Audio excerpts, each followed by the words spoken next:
Welcome to Let There Be Light, where we are just trying to be light in this dark world. I've got my friend, my colleague, who is an intellectual per excellence. This is Sarah Noel Sweeney, who is phenomenal in all that she does. So grateful to have you here, my friend. We're going to get into some phenomenal conversation about all things Oscars. We got some Oscar nominations coming up. I'm excited to hear what you have to say about these movies that we have been knee deep into. This will be our first limited series on the Oscars to figure out who might win that top tier prize. I think Michael B is going to do it. Why don't you tell us a little bit about you, Sarah? Welcome to Let There Be Light. Thank you. Thank you for having me. So, I have the pleasure of working with you. We share a working hallway as a couple of hospital chaplain types, people who try to show up for people in crisis with emotional and spiritual support across all kinds of difference. And I get to do some of the teaching of people who are just coming into our shared profession. So that's what I do. And on the side, I do things like teach about the Enneagram, which is like a wild way of understanding personality. And I'm a sexuality educator and an astrologer and an Episcopal priest. So I do all kinds of wild stuff out there. Sexuality expert. We might have to circle back to that one. Educator, not expert. Educator, expert. Well, what's the difference? There's a big difference. Okay, wonderful. Well, thank you for telling the people what you do and for all that you do. You're a great person, and I'm grateful that you're here today. So we got these movies, Sarah, and I got to tell you, let me just start off by disappointing you. Oh, I did not finish Train Dreams. I did not finish Secret Agent. And I was going to start Sentimental Value, but the way my life has been set up the past few days, I have been dealing with sentimental value. And so I have not been able to watch this drama series of whatever happens in this wonderful movie. I didn't have any more tears left. So I'm going to take a pause. We'll come back and watch that.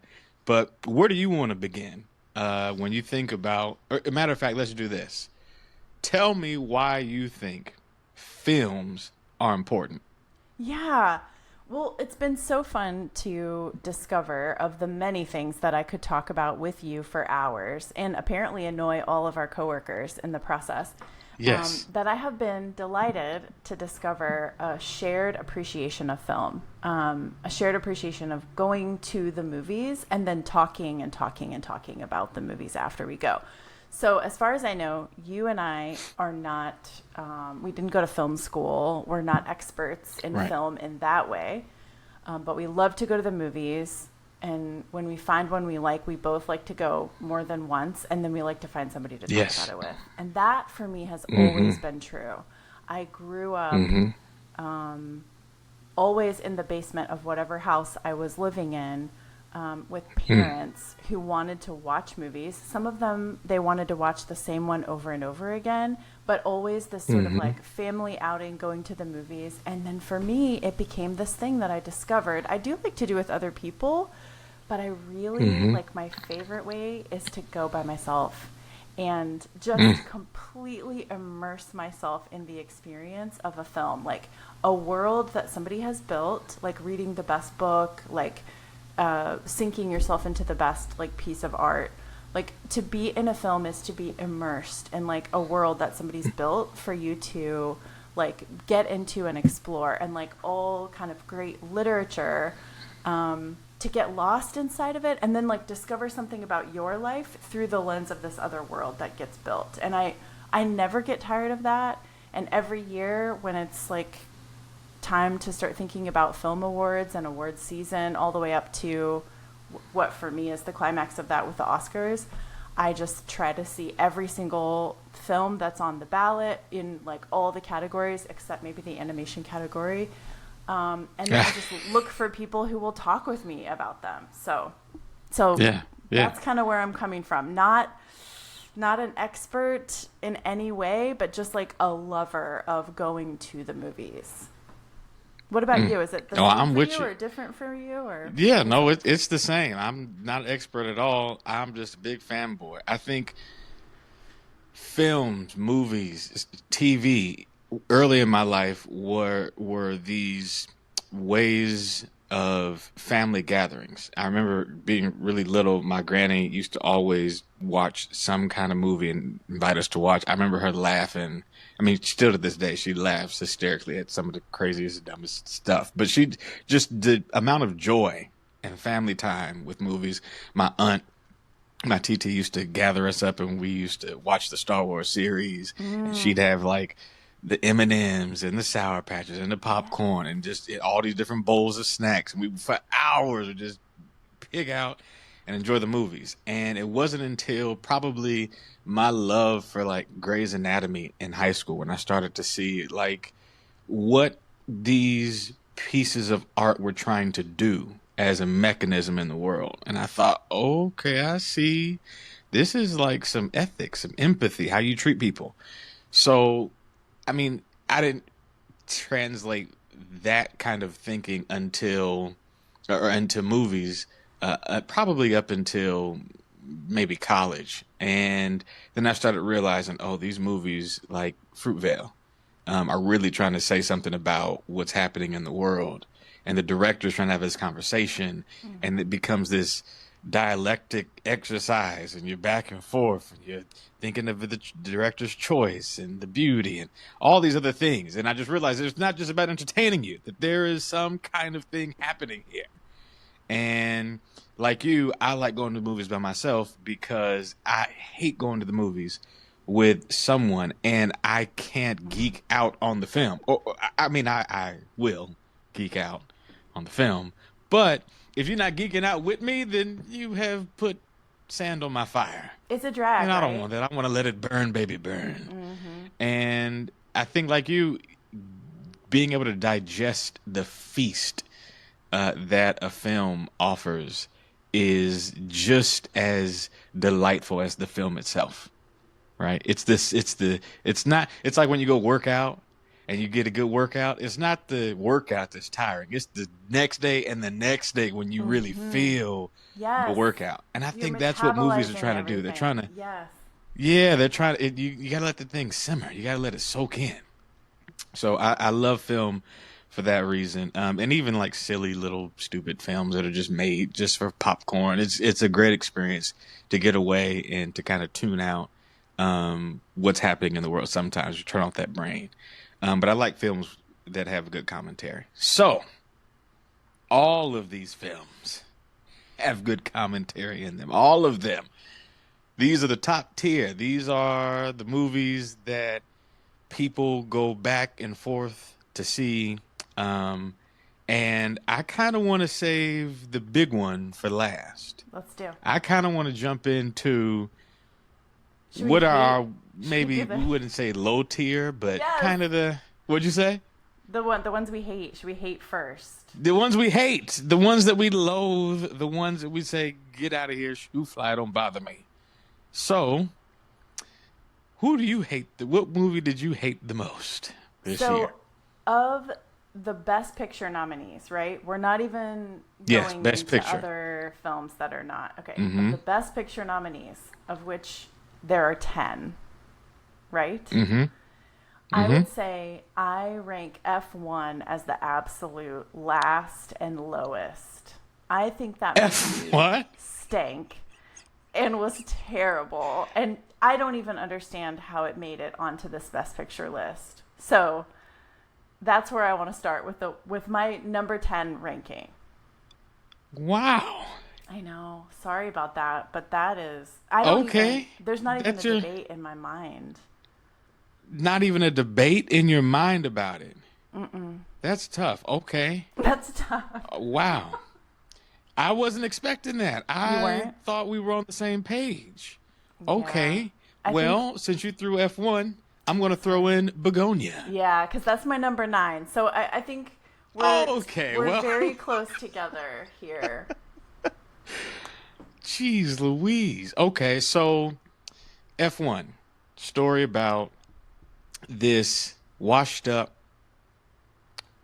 F1 driver, Yeah. been through a whole lot in his life, comes back, saves the day, essentially. He becomes the guy. Right. Very sexy film, Is it? high octane. Uh-oh, is it? All right. Man, Well, you really didn't like it. All right, go ahead. no, um I felt like how do I feel about this? It's like I already knew. It's like when you watch a preview and you're like, I've seen the movie. I don't even need to see this movie because I've already seen this movie. That's how I felt seeing the previews, and I don't remember anything happening that made me Mm, tilt my head in any mm, way, except maybe that one. Was there maybe one female mm. character in the whole movie? Whoever that one Uh-oh, woman whoever that one woman was, she was you're right. intriguing and interesting to me, but that's about it. Yes. Maybe the mom Uh, was a pretty cool character, actually. very much so. Very much so. Okay, okay. So, point taken, because what you're talking about is shock value and what's at stake in the movie. Mm, And so when I judge a film, I judge it based on a couple of things. And what you're talking about is number one is the stakes. There's not really a whole lot that shocks you in this movie outside of um, uh, Damson Idris's character getting in that car accident. Right? That that's true. happens Yes. early on, and you think that's gonna, flip the coin right there. And he eventually comes back. Like there was no there. It served a purpose to give the audience something to want after, right? You want him to be well. You want to figure out what's about to happen. But once you discover that he's not dead and that he's just in recovery, you realize that was really a tool. And films do that a lot of times, that there is a lot that seems to be there, but really it's a bait and switch. And I agree. So there wasn't a whole lot at stake. Win the race, get some money. You've got the hero card because you came back and avenged the former you that wasn't able to Yeah. make it. And Right? I I get don't it. want to spend all this money and time and energy helping Brad Pitt feel better about himself. Like, it's just not a compelling invitation for me. Isn't he like 60 something? He's up there. Sometime He's like that. Brad And I is just feel he like, yeah. great. And all of The these mom other liked people the get to silver be, fox though. yeah. She Well, I liked mean, I'm it. sure if I was the mom, I would have a different thing to say, right? But as the popcorn I eater, get I it. was kind of like, all right. I get it. It did not have the kind of literary depth that I like in a film. That's well said. But I love the fast cars, saw it in IMAX. Oh, that would be I fun. That love would the be really fun. action, the adrenaline. Sure. It took you on the road. Yeah. And they filmed that movie with a lot of live pieces. So Mm. while F1, its schedule was going around the world, they were filming actual races and they were in the cars. I mean, so it was for its technological, I think, achievement. It was good for me to watch Yeah. how the cameras were right up on the face and right on the side of the car. And I mean, it was just an adrenaline rush. But at the end of the day, I think that film is one you can watch. It's got good rewatchability. You just have Yeah, a good I could time see and just that. chill, Throw it on a right? Sunday afternoon, kind Throw of it comfort on. film. Sure. Yeah. So Fold where some did that fall clothes, in your right? rank of 1 to 10? So, I mean, I'm going to go number 6. Whoa! Oh shoot! I'm so sorry. I just like blazed out of there with my negativity. I'm so Yeah, I sorry. mean, it's okay. It's all good. You were there, but I'm gonna go number 6. Okay. I'm gonna go number 6, All right, now and let's talk it, Begonia then. oh, Now you start since you okay. hate it the most, and I'm right on your tail. Well, I'm gonna go 10. I'm gonna go Begonia 10.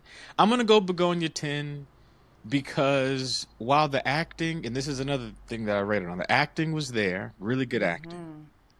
but we stayed in that bedroom or that in that wherever she was captive, we stayed there a Like that basement or the in that long time. house, yeah. We in that house, in the basement, in the house, by the car, in the house, on the side, and then her job. There wasn't a lot of location. It was like the same thing.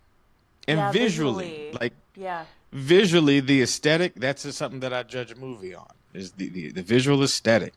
It wasn't a beautiful film. I mean, the only change in scenery when my eyes went, "Oh, this is refreshing," is at the end when to the plot twist is actually I am an alien from wherever. Yeah. I love that. I thought, all right, You because it's did. kooky. It Yes, was and kooky. I, it was kooky, but I love a film that reminds you it's a film, it's a movie, right? And by that I mean don't take it too serious, right? The director has a prerogative to show you this is art. Insert art. Live a little. Don't be so serious, right? It's fantasy. And I loved that. But that was the best part for me. And which is why it has to be number 10 because I think the other films do plot twists a little bit different or hold my attention a different way. I think Begonia does a great job of trying to expose the beast of capitalism, Yes. right? On its head. You got this corporate head and this guy who's downtrodden, and your products killed my mama or hurt my mother to the degree that she's in the hospital. Right. And obviously, they're in a different socioeconomic class, the men who capture her, right? And so it's when those who have been captured by this violent capitalism capture the violent capitalism, right? It is this both capturing, right? Now who's in charge, right? Kind of I'm the captain now. Um, and it tries to play out that the entire time we assume he's mentally ill or has some kind of deficit, he's kind of off of his rockers a little bit here. We realize no, he's actually very cogent. And so the film tries to tease out, well, be careful judging the book by its cover. Um, but like you, in your critique of F1, I saw it coming. I was Did you? rooting for her to be alien. Yeah, Yeah. I was Me like, too. I this is was too. she's obviously Yeah. gonna be the you're obviously gonna be the alien. He's obviously gonna be vindicated for not being kooky. Um, and so the rest of the world has the issue, right? It gives the viewer like the burden of assessing who have you mislabeled as dot dot dot whatever. So not the best at shocking me. I was satisfied, but also I saw that coming. Mm-hmm. Mm-hmm. Hmm. Any other Yeah. thoughts about Yeah, Begonia? I'll just add a couple things.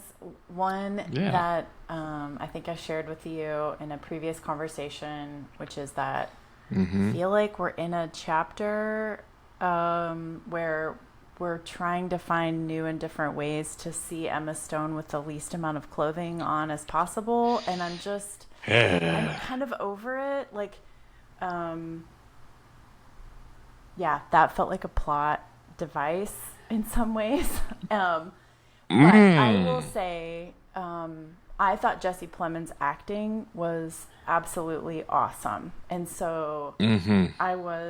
I'm disappointed not to see him nominated for his work in that Mm. film.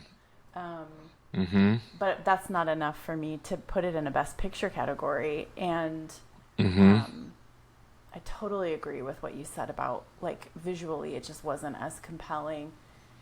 And I Mm. think the other thing I don't even know exactly what I feel about this, but the idea that like we're living through a time where conspiracy theories and our gravitation to conspiracy theories is really Mm-hmm. intense. And Mm-hmm. like for me, I don't know what your take on this is, but like for me, like since COVID, it just feels like an explosion and extra layering of continued conspiracy theories with the release of the Epstein files seems to be like a Uh, resurgence of all of these conspiracy theories. And so for the mm-hmm. conspiracy theory to come out true right now for me sort of feels like, Mm. oh, I don't know, like I'm a little uncomfortable about that. I was kind of hoping for those guys to be Mm. exposed as like just full on doofuses and for everybody to just die at the end, just to send the message that like don't get involved in this kind of shit, okay? Mm. I think But you're so that's a right. personal thing.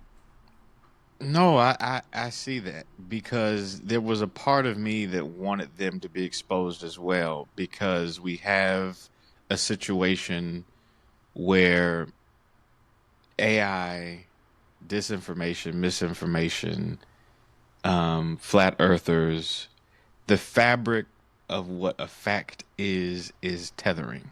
And even when, and I'm gonna just be honest how it impacted me. When a part of my satisfaction at her being an alien was as a I'm waiting for more things to be unveiled. I feel like I don't traffic in a lot of conspiracies, but if a spaceship comes down tomorrow, I'm gonna say, well, we figured it was about time.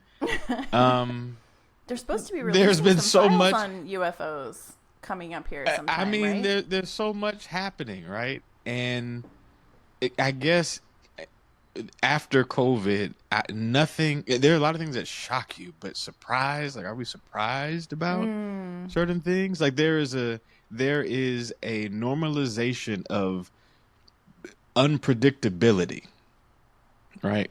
Who could have predicted the past 5 years? And we have been conditioned over the last 6 years to just go, That anything could tracks. happen, including a Yeah. second, huh? Yeah, We've been including a conditioned. second administration. Yeah, Yeah, I yeah, mean that right. it's not only happened naturally, it's happened institutionally, it's happening politically. Um, and I will say that as folks who are like, I mean, I don't, I use caution when I use this term to describe what we do a little bit, but being an emotional firefighter, sometimes being in the middle of the heat of high, intense emotional distress and vulnerability. Not that we've become callous, but we are as practitioners of this work of chaplaincy, we Mm. are okay with sitting in the mess of it Mm-hmm. all and going, let me listen. Right? We listen more than we speak. We assess, we observe, and observe what's happening within ourselves when we walk into an emotional bomb. So I think a part of what unconsciously readied me for her to be a part of this conspiracy was, that sounds about right. All right, let's just listen, see what's going on here. I like that approach All a right, lot. yeah, and not that I mean to do it. It's just it's secondhand nature now to go. Mm-hmm. Oh, well, all right then. Let's continue on and sojourn together. Because Yeah. often All if right. somebody Well, is like really working through a version of reality that we might not share, it often doesn't do much good for us to say, "Hey, hey, Looney Tunes." Um, it might do a good job.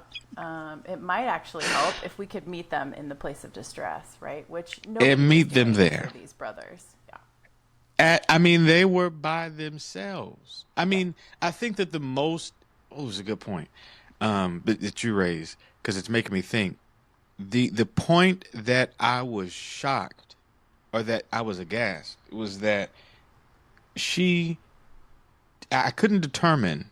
when she starts telling him what to do with the liquid, there's this solution, and you've got to find it. When she's playing the part of me thought, I think she's an alien. The other part thought, well, unless they're trying to just say she's using her Mm-hmm. mental acuity and she's using her wit and her higher superior functioning to dupe, that this was a part of her ploy, right? They kind of sell it like that, but Yeah. also, what if, right? And when he goes and he gives his mom that stuff, and I thought, here is a moment of intercept when they wouldn't be alone, right? When they're not by themselves. That there Mm-hmm. was going to be somebody, a community, a nurse, a doctor, that his being caught in the act was going to save him, save Yes, her. I was And wondering sometimes we need about to be as caught. hospital workers. I was like, where is the freaking staff right now? What is happening right now? It was insane. And I thought that would be the moment where this is where the story is going to turn. Hmm.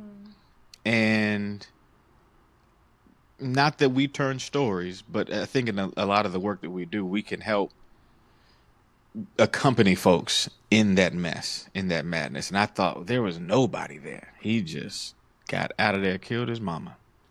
And then it continues on with this crazy thing. But that was the only moment in the movie when I thought, oh my God, what? Wow. Um, Yeah. because he was so right and he was so wrong at the same time. And he was so vulnerable to And he being was so vulnerable. like turned in particular directions, right? Because Yeah. the stakes were so high. He'd invested so much in this narrative and this research and this Oh, preparation that he was so vulnerable to mm. do something, to have the exact thing he's trying to prevent, to actually be the one who commits the thing that he's I mean, trying to to be the prevent. one to do it. Yeah. Wow. Oh, Begonia. I may need to watch. I think there's some rewatchability in that one. Don't It's a do little it. heady. Don't do Don't it. do it. Don't I do kind of it. want it. I want maybe in like 6 months. All right, those are our worst. Okay, it's got to get better from here, Sarah. It's got to get better from here. I'm still feeling bad about our divide over 10 and 6. Okay, so we've covered, and I mean, if we want to come back to F1 and you want to talk about the things about it that you loved, I'm totally open for that too. Well, oh yes, because I was at sexy, and then that's what happened. I Yes. know, and I don't want to miss that. That's important. No, you know what? I just think as aesthetically, the film was shiny. It Yeah, was that's money, real. and it was Vegas, and it Hmm. was the Yeah. countries they were traveling to. I mean, the soundtrack alone. We will get into this because we got a big conversation about sound coming up. But the soundtrack of F1, not only in the natural elements like the cars and the wind and all this stuff, the sounds of the track, right? You are completely immersed.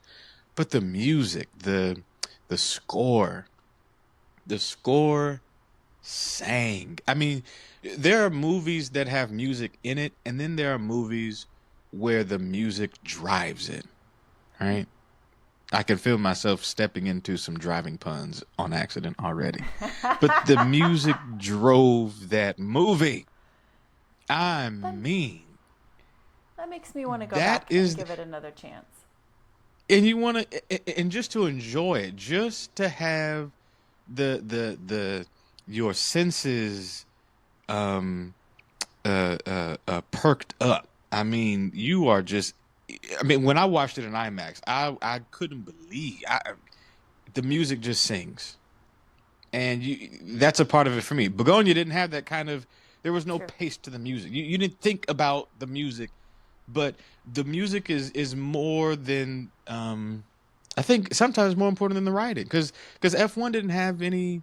And we'll get back to another thing that I judge a movie on is its quotables. The movie didn't have that many quotables. There's not a lot of things you can go back and go, I remember this line, that line hit. Mm. No, but the music was the backdrop. It was the dress. It was the nice shiny suit.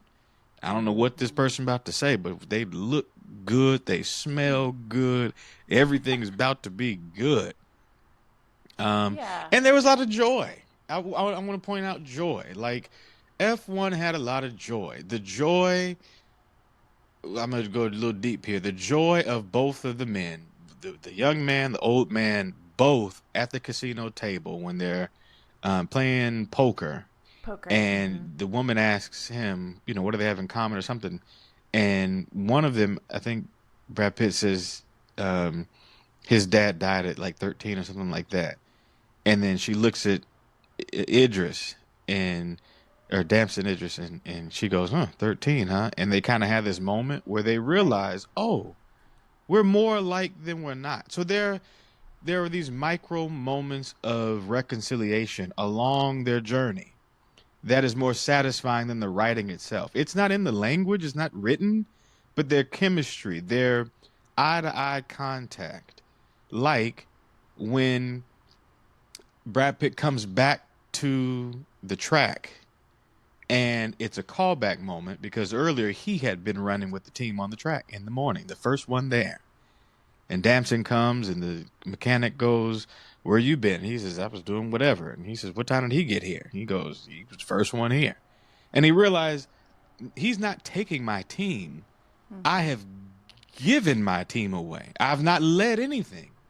And when he comes back and Brad Pitt sees it, oh, they're running up the hill, and the Damson gets it. He's with the team. They're running. They're shouting together. I mean, that was a moment for him to realize, oh, this kid actually is more like me than I thought. So there are these exchanges where they both are seeing themselves in each other, and the chasm between where they were initially is slowly closing, right? So there's some joy in reconciliation and not ignoring the mess that they meet each other with. They're both in messy situations. Brad Pitt is going through his trauma. He's trying to prove something. Damson is thinking he's a hot shot. And by the end, they have not only reconciled with themselves, with each other, but also within themselves. Um, so that theme of personal and um, collective reconciliation was just it was joyful for me to watch. Very, very joyful. Um, what else? I think the mom, good comic relief. Oh, and Sonny's his boy, his the old head who's getting the team together loved his Oh comedy. yeah, he did a good He job too. brought Yeah. he did he brought in terms of stakes, he brought the stakes up in that movie because he begins kind of dangling this shiny, too good to be true opportunity in front of Sonny's eyes. And then when Sonny is down bad in that hospital bed, he's got to be honest and admit we're just some losers trying to do whatever. I mean, he gets real. And all the illusions, including the illusion that Sonny was purporting about his illness, his injury, all of that falls. And now you have this moment of truth where all the lies and all the illusions are vanished and wiped away. And now you gotta do what you gotta do. And so there's this unveiling of truth. Even to who done did it, who took the piece and got us disqualified. Something is amiss here. Yeah. I mean, so by the end of the movie, all the stakes are there.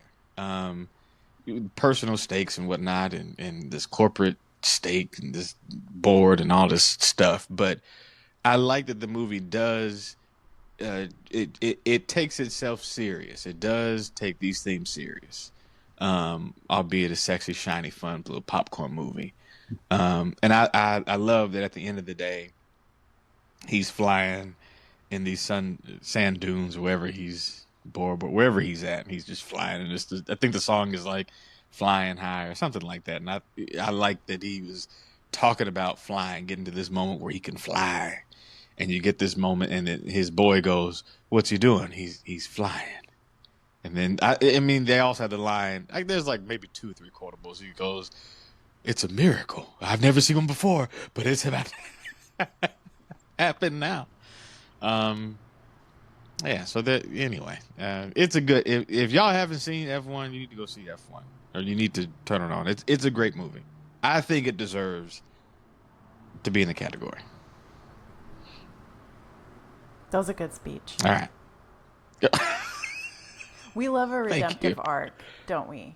We And so you just described, multiple yes, levels of redemptive arc that are happening in the story of this film.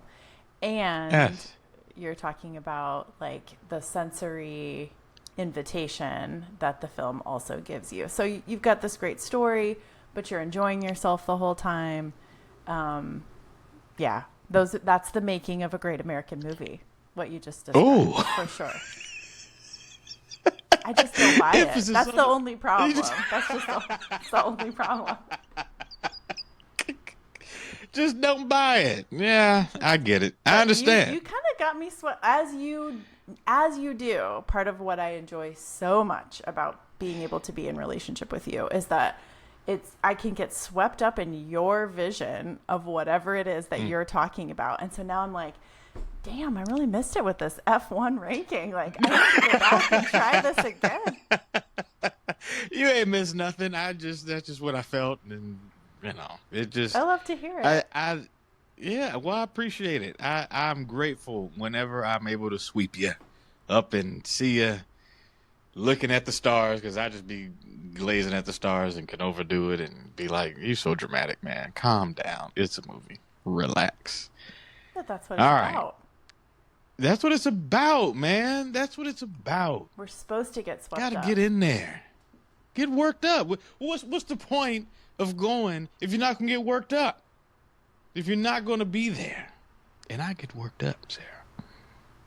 I actually like that as a lens. Like, how did this film get you worked up? How did it activate you? And that could be a cool lens to talk about for each of these as we keep going. It's in my notes, Sarah, Oh, because we're talking about let me let emotional you impact. run your own Did you? podcast. How about?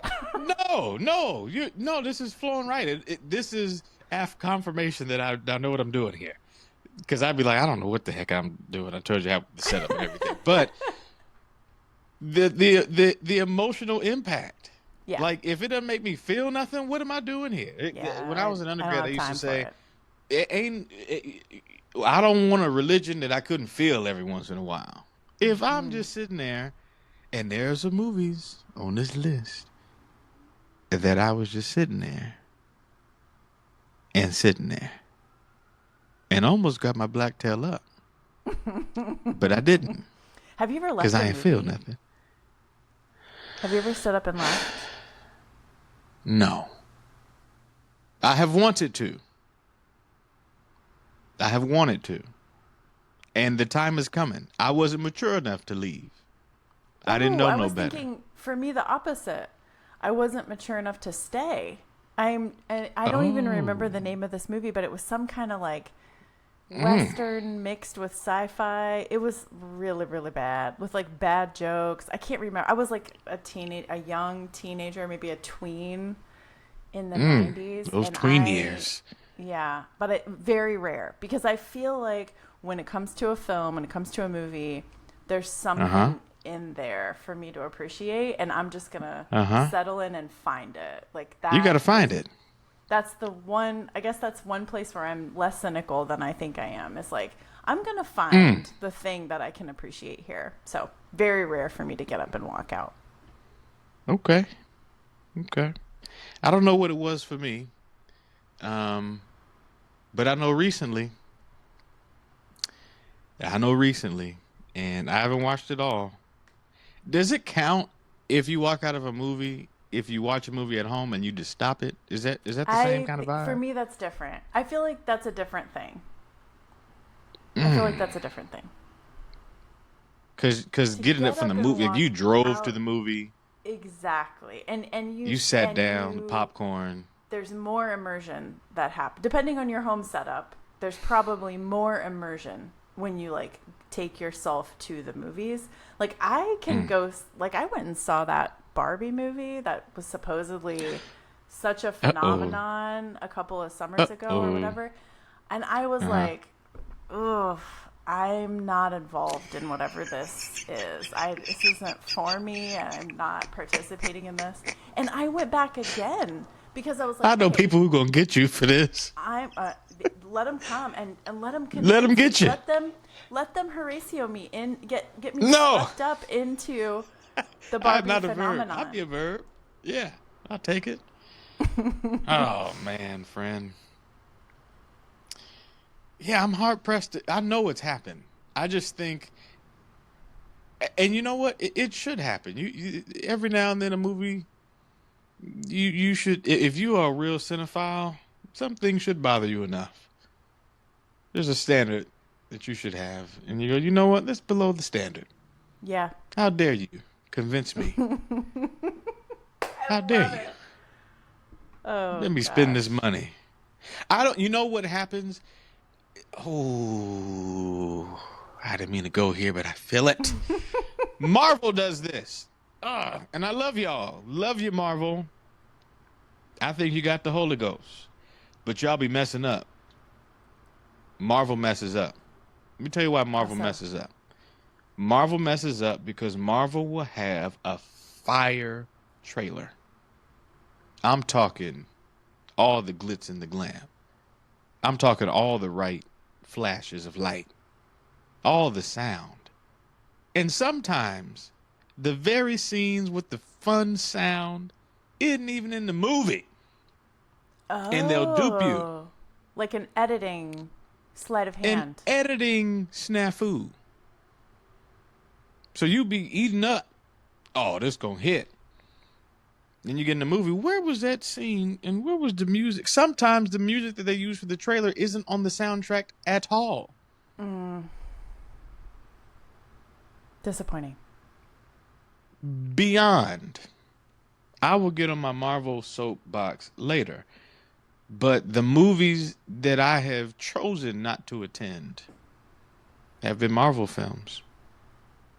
I won't name them one by one. And it might be because I'm getting older. No, I ain't gonna do that because I'm a fan. It's because of them. It's their fault. It's Stop because doing you're that. devoted. Am I right? That you have a standard, you have an ethic of like, this is what this should be doing, and it's not meeting its own standard. Like, it's a money grab, right? In a It's a money big grab. How dare way. you? Yeah. Because these What are did our James stories, Baldwin right? say? James Baldwin said, "I love America, therefore I must critique her." Hmm. All right. What do you think James Baldwin, may he rest in peace, is Yes. doing in his grave right now that you have decided to use him to talk about Marvel? Okay? Now, it's not my place to invite a reflection about this, and yet I'm going to.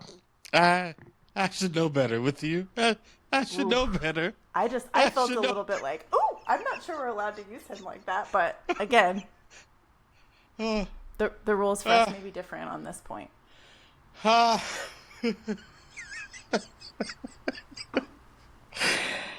I am going to move on. Put your foot in my mouth. Shall we? Shall we go to the next Shout. one? Let's. We're only at 10. All right. Go up. No, no. Go up. I think at this point we've covered We've F1 okay. begonia, Yes. and is that it? That's all we've covered. That's it. Yes. I don't All know right. if I This have gonna be a quick. go. This gonna be quick for me. This gonna be quick for me. I'm gonna give you 9 train dreams because I watched the first 30 minutes of it at home and I got a big projector, everything. Mm, Couldn't rock with it. I was getting couldn't do sleepy. it. I thought the narrative, it Yeah, just 30, 40 minutes in, I got to see it didn't later. grab you. And it was on Speaking of leaving the Netflix. theater, mm-hmm. Right. All right. Secret Agent. Got halfway through it and I don't mind reading the subtitles. Let me just say this about subtitles. It's effort for me, as it is Mm-hmm. everybody. And I was Mm-hmm. committed and I thought this is good, but there was nothing in the hour and a half that I was watching. And I was like gripped. The only thing that I felt very intrigued about was how y'all got this dead man at the gas station. Yeah.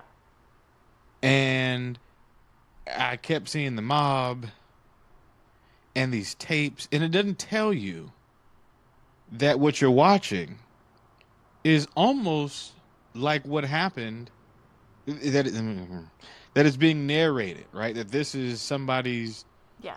going into these tapes. And so, but I didn't know there was a timeline thing here going on.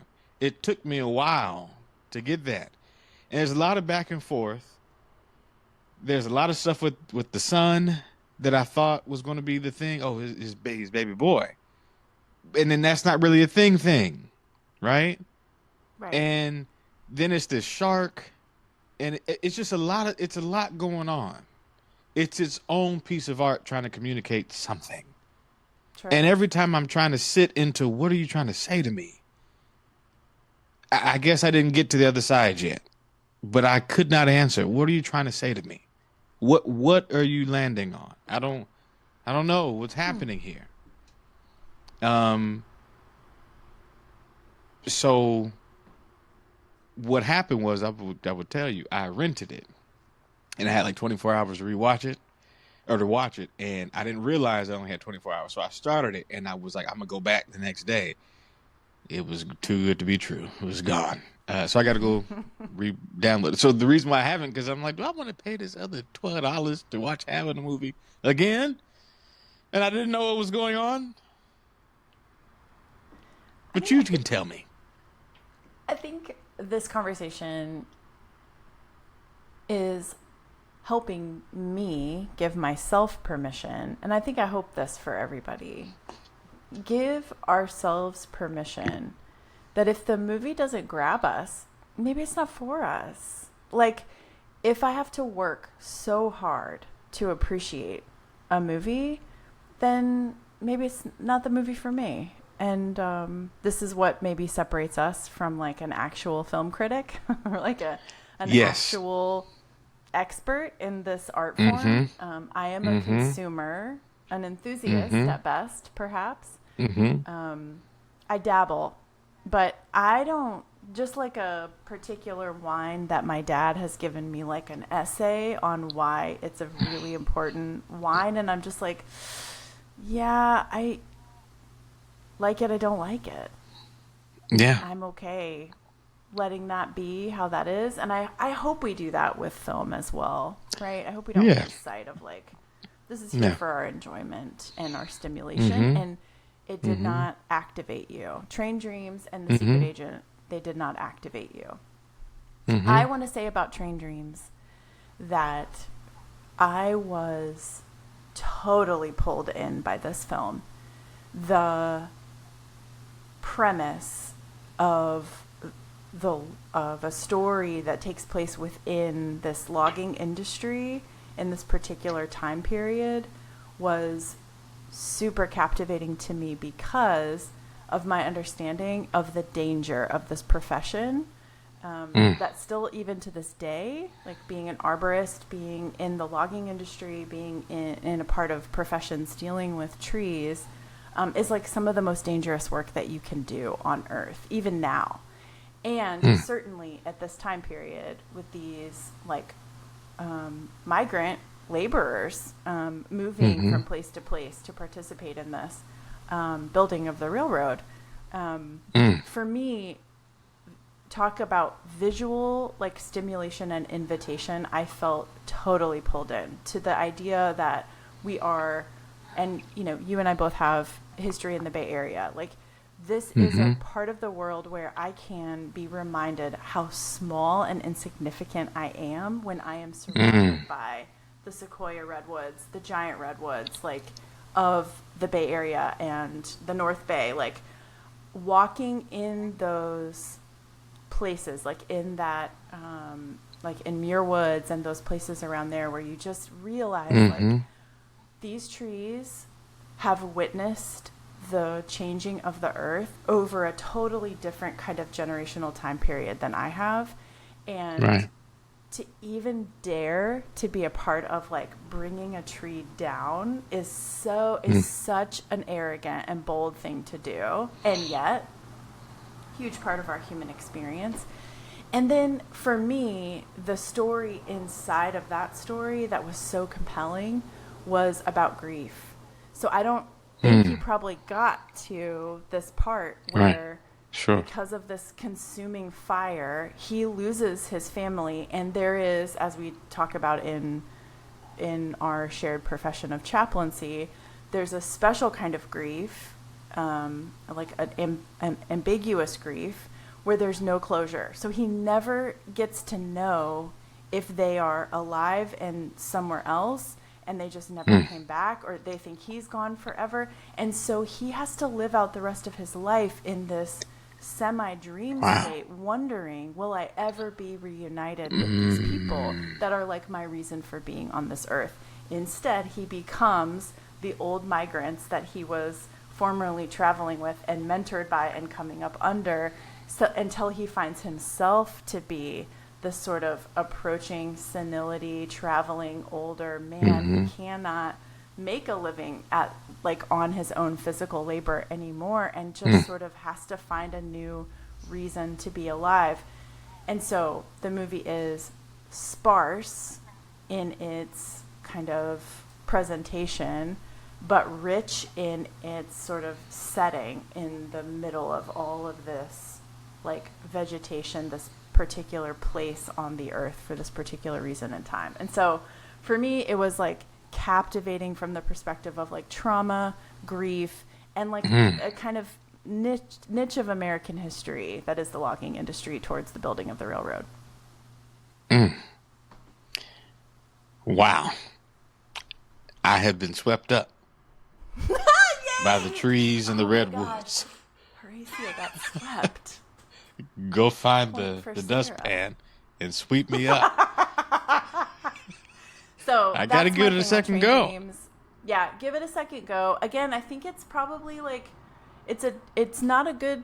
I don't think it would be good to watch if you're like really sleepy or whatever. It's a movie where you want to And I be like was. alert, and yeah, you want to be alert and kind of focused on like, I'm gonna take this in and I'm gonna take it in, not just to be entertained, but also to be like, to contemplate like, what is Right. giving my life meaning.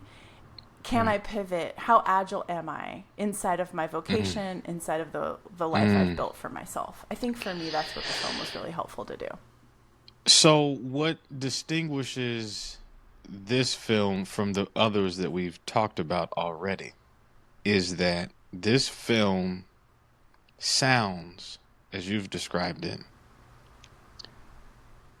to be i- its conversation about internal reflection is the shiny piece, right? This is the Mm. part of looking at damage and loss, that what stands out is the emotional impact more than it's trying to sell you on the popcorn, right? It's Yeah. a director inviting us to what you described as contemplation,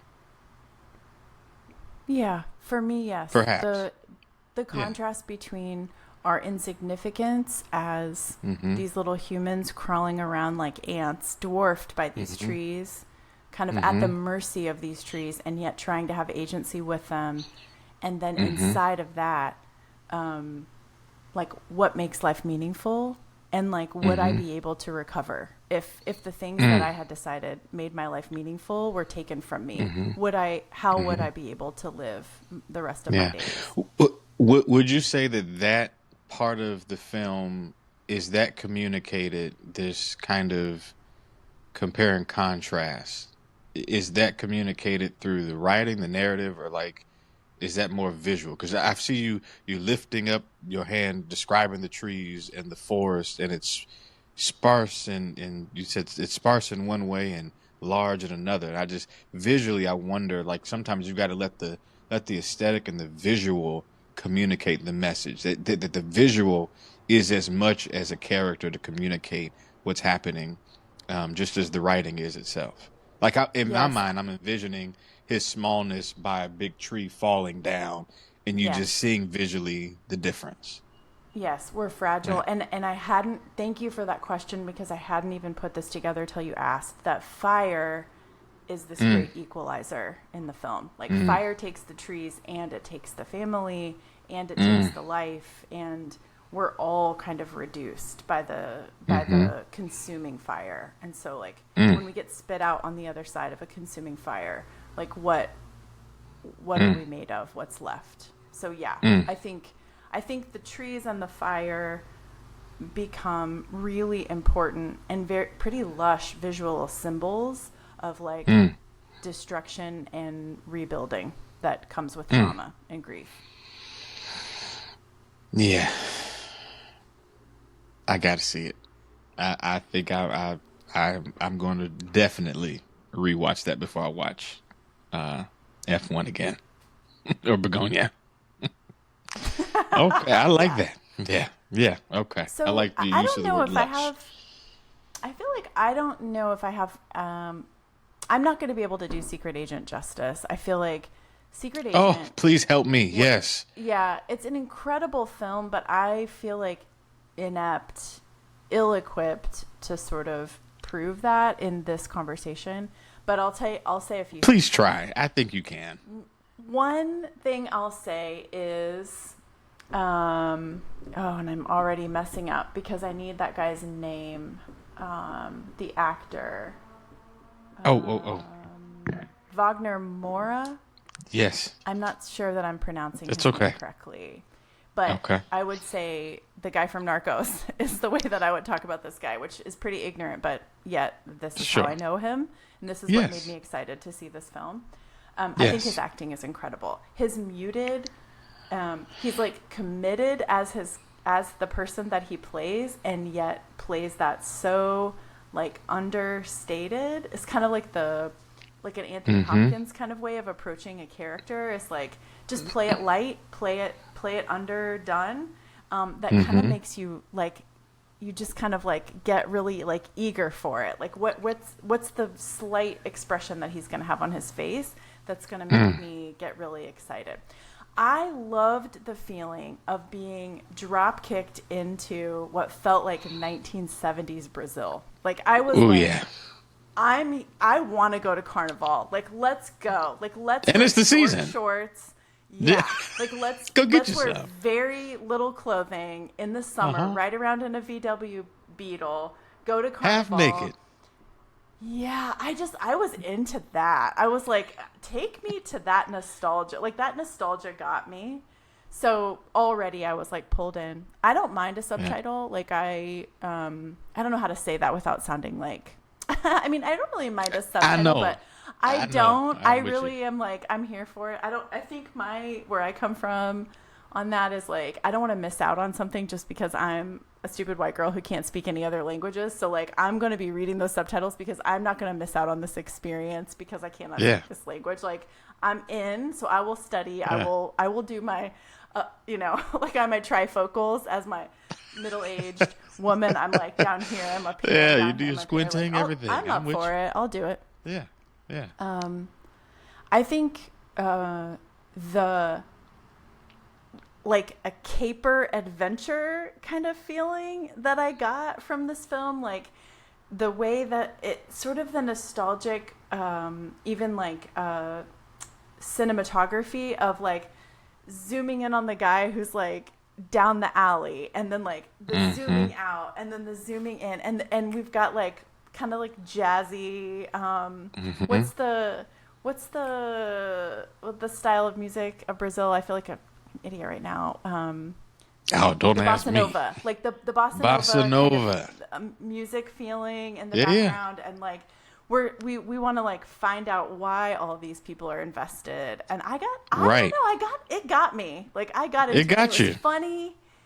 It was funny and sad and kind of suspenseful, all in different kind of ways. I did not know where the plot was going most of the time of this film, unlike in contrast to Okay. films that we've So talked I wasn't about tripping on so that. far. Okay. No, All I didn't right. know. Well, maybe, and again, I don't know. Maybe we're dumbasses, Horatio. I don't know, but like I didn't know where it was going. It's possible. And so that kept me invested as well. So you were in And for the ride to figure out the mystery. I was riding along, like literally in Yeah. that scene where they're in that car. in like the middle of the night. They're all like in the group riding in the car. I was like, Because yes, they I'm in grab this him. car. Like, we're going. Yeah. Yeah. Like, we're going. I'm in. Like, let's find out what happens. So See, at it that got me. point, I was like, "Oy vey, Yeah. help me!" When they're in the car, because they see him, they're like, it's the guy, and they're like, "Oh, it's the chief or whatever," and he's like, "So was that y'all that did that?" And he's like, "Did what?" And he's like, "You know, did what?" And I'm like, "I just can't do it anymore." And I went to bed, but I did watch it. I watched it late, but I think that so I like films. I will say, to your point of it had you swept up in the ride. I like movies that take me on the ride, take me there, Yeah. and I want the breadcrumbs. And I feel like Yeah. it's incumbent on me, the audience member, the viewer, the consumer, to invest in the ride, even if I don't get the breadcrumbs as fast as I want to. Right? I can't rush the director to do what the director wants to do, and just I'm gonna because I do want to go watch it again because I want to see what happened, and I want to see if it's why is it Oscar worthy? It's in Yeah. there, it's in there. I know it's in there, and when you talk about his kind of flattened affect, and he's just kind of there. I mean, even I mean with the son, I thought, oh, he's gonna spark up a little bit. Nope. With the lady in the bed, and they did their thing. Nope.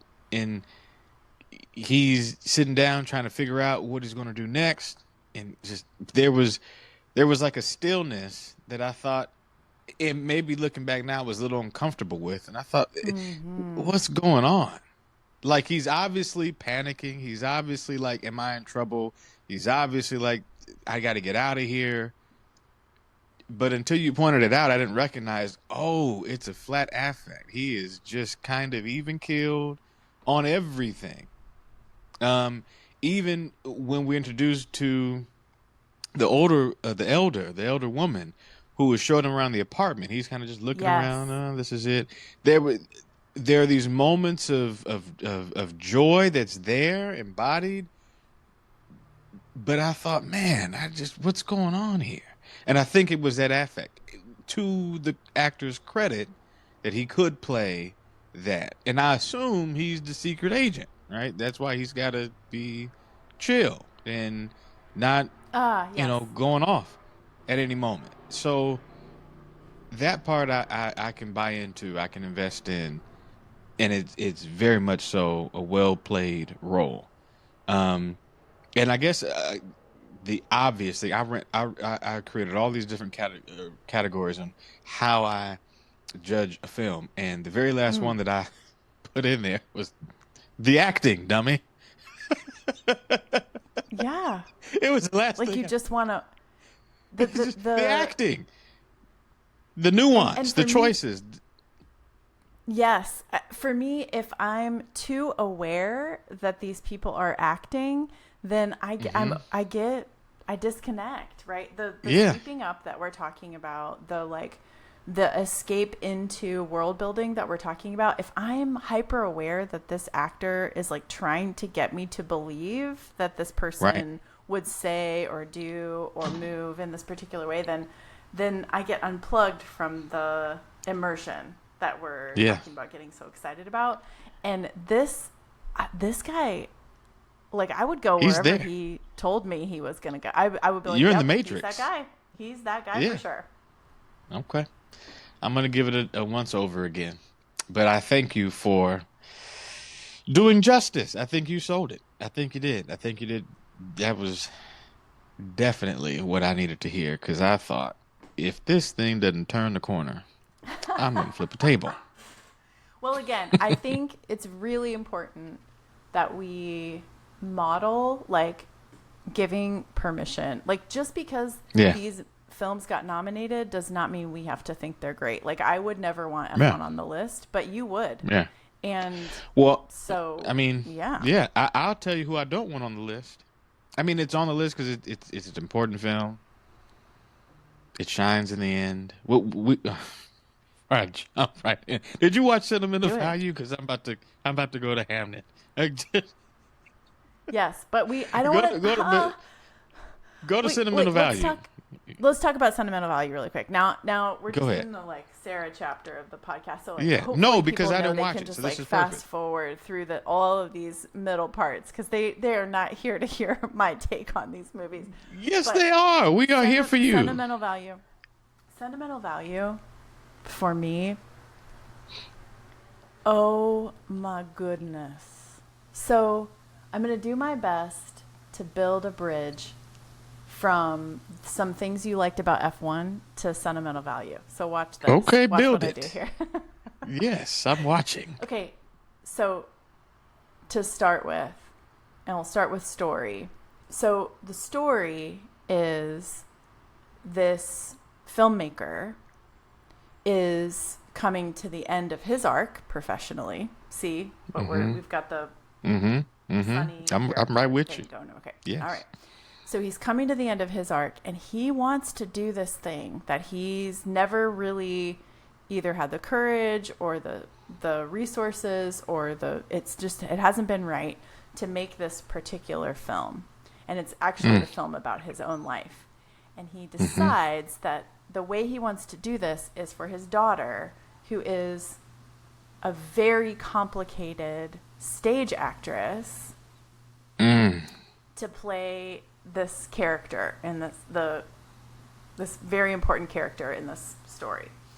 Mm-hmm. And they have a complicated relationship. So behold a family that is all twisted up and involved in the arts, particularly in film and theater, who are not like a happy family arts dynasty. There's a lot of Mm. complicated layers of these relationships, including who's even speaking to whom. So this stage Mm. actress, I think the movie actually opens with our view on her being incredible, and like she almost practically dies of panic before she goes and engages her craft every time. Ah.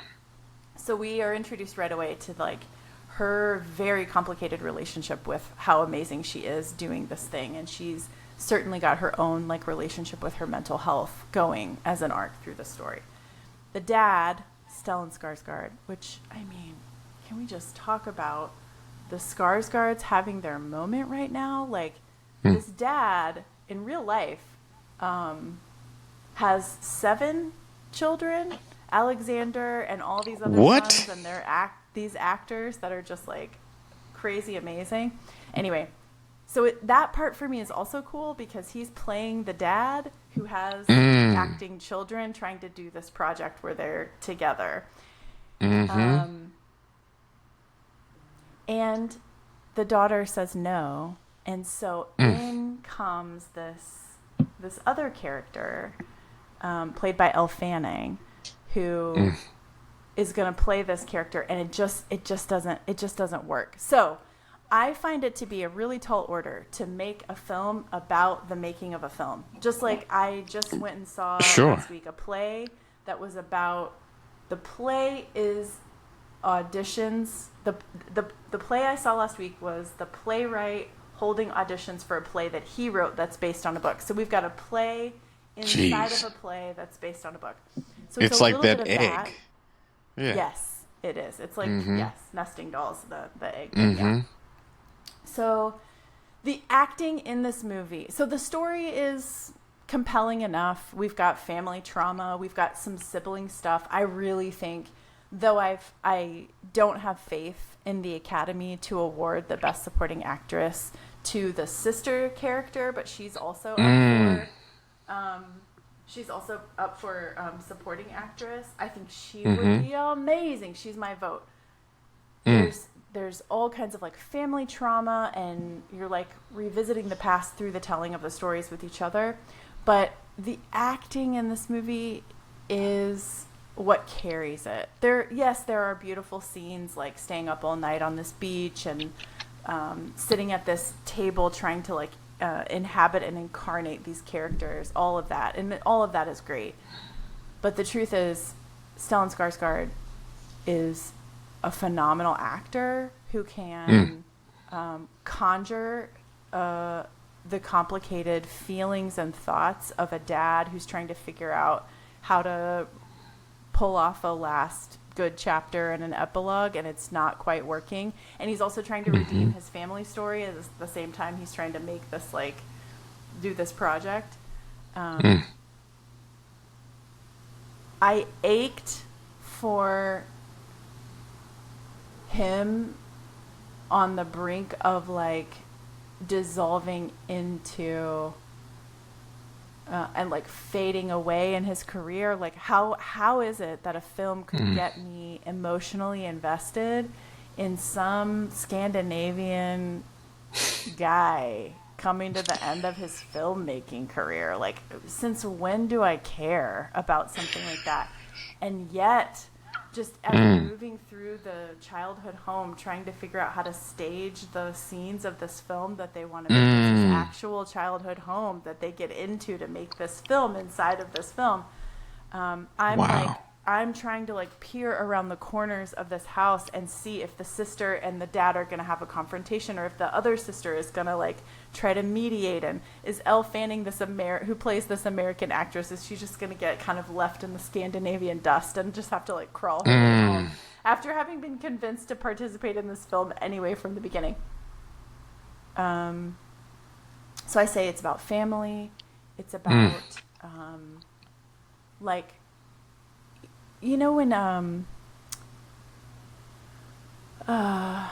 Andy Lester, the pastoral care writer, talks about the future mm, story. When you like write a hmm story kind of unconsciously about what your future Right. is going to be like, Sure. um, I think the movie captures that really well. This Mm, idea that we've written a future story and we don't know if we're going to be able to pull it off.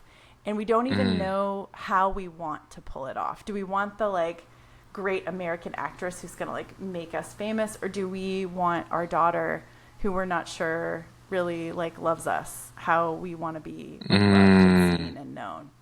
So for me, that story is compelling, but the acting where you're just, for me, it's like one of those where you're just staring at the screen, and I could be drooling.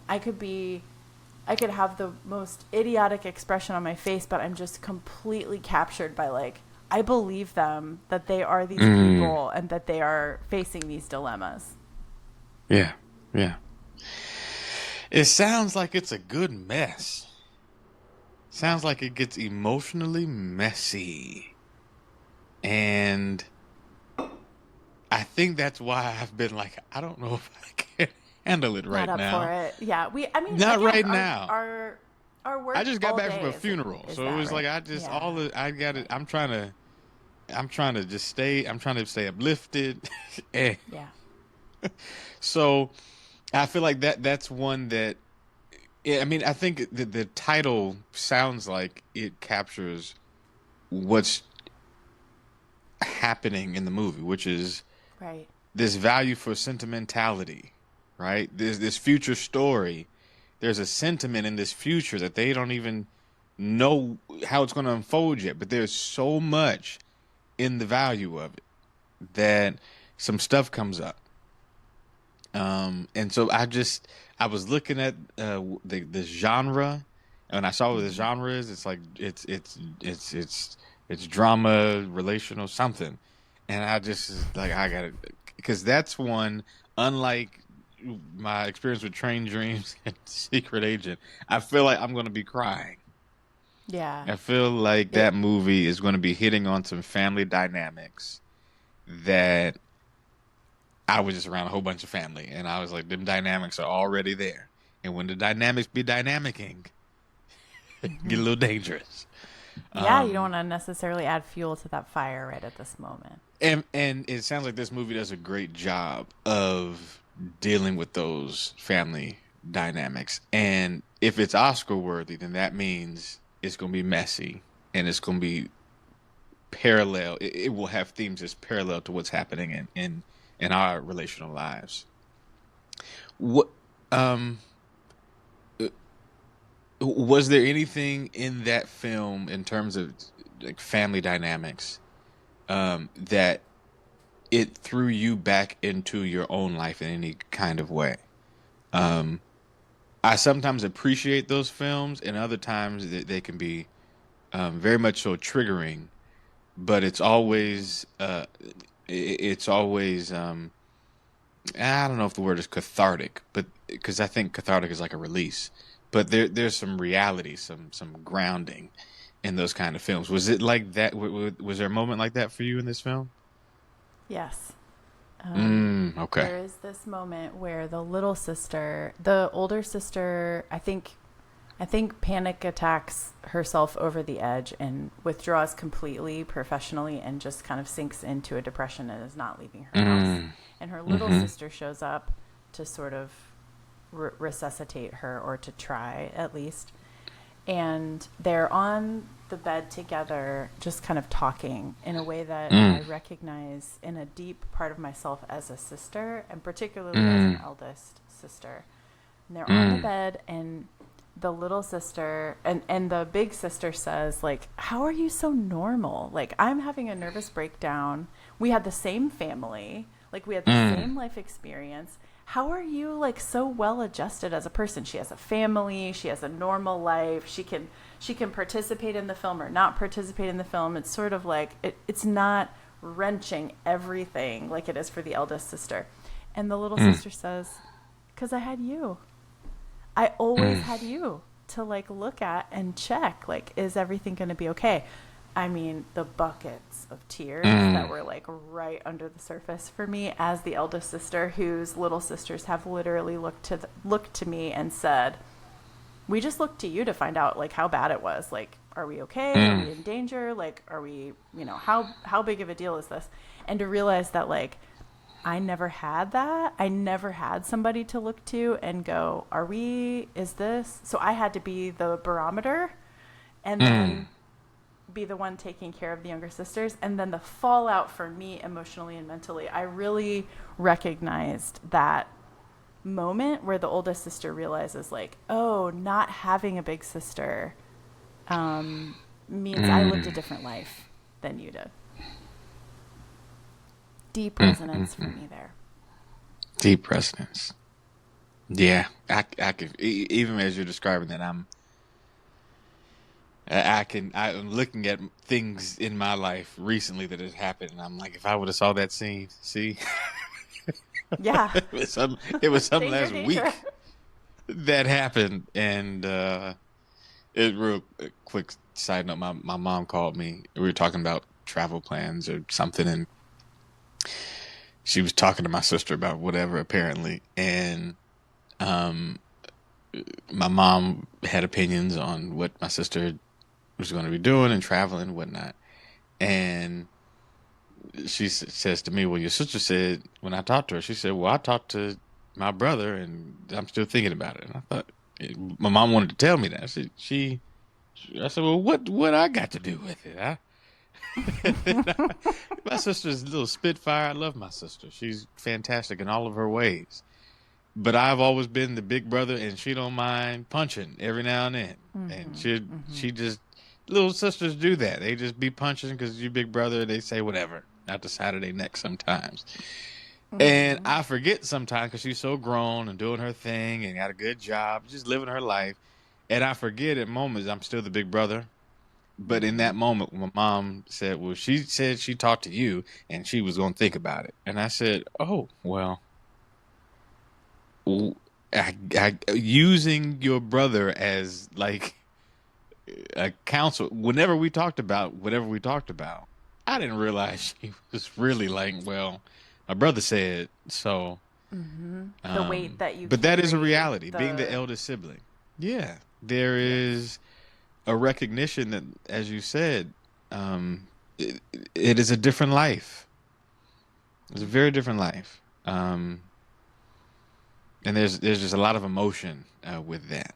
Very much. So all these flashbacks of being Big Brother are now coming Yeah. to me. So, but that'll be good. But movies like that I think are important because they help you feel seen and not crazy. Yeah. They normalize your experience. And I like when a filmmaker is, I think, in tune with what's really happening in our relational lives, in our families. Because so many people, I think, feel isolated, like this is just happening to them. But it's family stuff. Everybody got crazy stuff in their family. Everybody has those dynamics that we'd rather not show on Front Street, but it's all complicated. And I like when the film can kind of lift up the veil on that. So thank you. Yeah. I'm most looking forward to finally watching Sentimental Value and letting some tears fall. I hope it's a good Yeah. cathartic release. I really do. I really, really do. I can't wait to find out your reaction to it. Yeah. Speaking of release, this is number 3 for me. But do we want to talk about One Battle first? Where's One Battle for you before we get into the emotions, further emotions? I We got one don't more know. emotional juggernaut. You know where I'm going, but I feel like should we get Frankenstein out of the way? I don't know okay, how let's. important We can. Frankenstein is for you. We can get Frankenstein is number 6 or number 5. Okay. Frank is Okay. 5. Yeah, I feel like let's be at Frankenstein here because it's Okay. somewhere around right there for me as well. Yeah. Yeah. So I think it's it's very ambitious to retell a classic story, right? Good So word. Love that framing. that is for me, I'm already skeptical before we begin. Like, if you Yes. think you can tell me the story of Frankenstein in a way that Yes. is going to get my attention. My son just had to read Frankenstein in school like a year ago. And Oh so wow. we all, as a family, reread Frankenstein. And he loved it, which was so fun to discover that my kid is a romantic. Like, he truly loves the romantic period. And that Yeah. he was really into it. That was really fun. And so, you know, not just the movie is never as good as the book, but like, we're talking about like one of the most kind of important books in the like Mm-hmm. English canon, right? So Sure. it's ambitious. Also, you know, Mr. Elordi is a compelling Mm. participant in such an ambitious venture. So Say more. I'm like that Compelling. meme, like Frankenstein. I'm like the girl with the can, like frown, and then like a Lordy playing Frankenstein. Like, Yeah. maybe I'm more open to it. Here's what I think. I think back to our visual factor.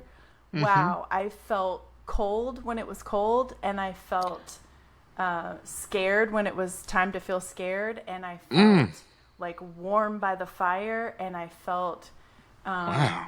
like haunted when we were not sure, like, was he in the house, was he not in the house, like when he's being chased. I was The sound and the visuals like pulled me into the story in a way that it would have to get my attention if you're going to do the retelling of Frankenstein. So I'll just start with that and stop and see where you want to jump in. Oh, that was so good. What a good deep dive because I did not want to watch Frankenstein until I realized that it was on the Oscars list. And I realized our list, Oh, what are you doing here? I saw the commercials, saw the where'd you trailers. come I saw the from? trailers in the theater. So I ain't watching this Bolshevik. We know Frankenstein, the monster man. And the man is not the Right, monster, but it's the man who's the monster. And right, then when I turned it on and we're in the ice, we're doing it in the snow and the right. boat, and I thought, what in the X-Men is going on here? Nice. Is this Freddy Krueger? What is? I mean, Yeah, couldn't it had a kill little him. bit of a Krueger component, didn't it? Like a horror kind of horror suspense Yeah, component. I mean, the beginning of the film with this haunting, daunting, scary. What is going on out here? it was so beautiful. The ice was so beautiful, like you said. And then it was the contrast of the beauty of the where they were, and then the nightmare of this wildebeest coming after them. Yeah.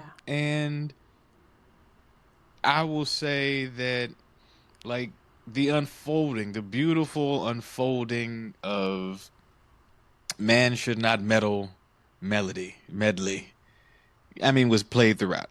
So that was there. Yeah. But not knowing that that was all coming, I was so glad I watched this, and I enjoyed it. I had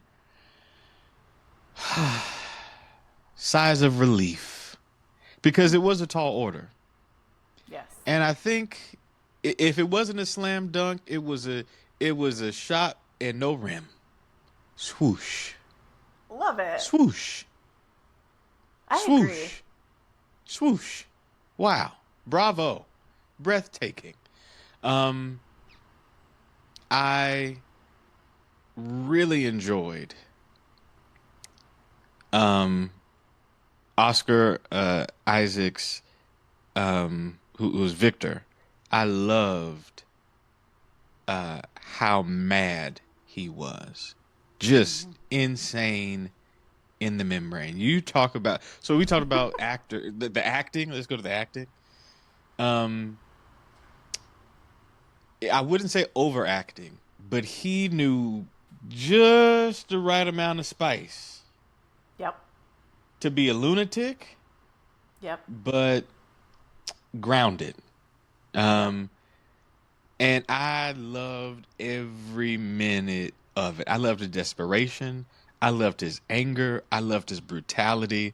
I loved his jealousy. His just all of the he got into it. I mean, loved it.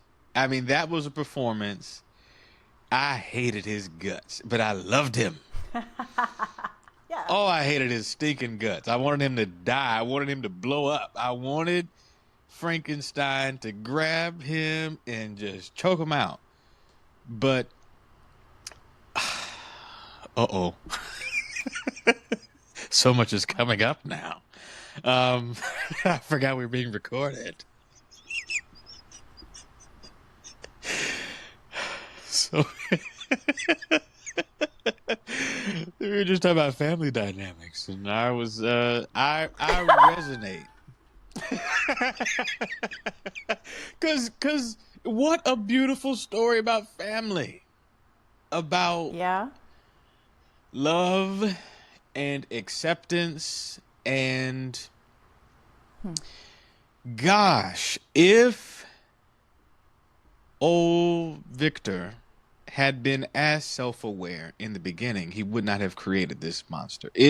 Somebody said a while ago on Instagram or something, said, don't apologize for learning what only time could teach you. And what a terrible tale it Yeah. took for him to learn his lesson. What a nightmare. So what's coming up for me is, like, I'm looking at my life, my family, my dynamics, our world, and all of the monsters we create because we weren't self-aware enough to realize, oh, it's me standing in the need of prayer. It's he is I mean, it's obvious. He's nail on the head. And they don't hide this at all. He's the madman. It's not the monster. It's the man. And Yeah. I think it's so apropos. It's so it's almost it's it's so unfortunate how necessary that message needs to be right now. It's a trite depiction of, I mean, it's a beautiful film, all of that. But it's screaming one thing. Watch how you treat people. Yeah. Hubris. Hubris. Yeah. Who do you think you And I are? think right. And just because you can, should you? I think for And those just of us who work in healthcare and in this time of generative AI, I Oh thought, my. ooh, great timing for Frankenstein. Great timing for a retelling of this Say it story again, because Sarah. just because you can does not mean you should. In fact, what could be the ethic that guided us beyond, like, could I accomplish this if I set my mind to it? Because you can. The problem is, should you? And if you do, how you gonna do it? And also, And this whole who are you thing, like, consulting? yeah, Who are yes, you doing this yes. with? Who? Because you're And he was so hiding. isolated, right? Oh, So isolated in the his dangers of pursuit. isolation, isolated creation. And money was a part of this too, right? Like Oh the man. funding of this enterprise, and that brings me to generative AI as well. Like this, like we're gonna throw. It's almost like the throwing of the money is the signal that something we're doing is important, and we Mm-hmm. haven't actually checked if it's gonna Mm-hmm. help us very much. Mm-hmm. In fact, Mm-hmm. the monsters that we've created are like these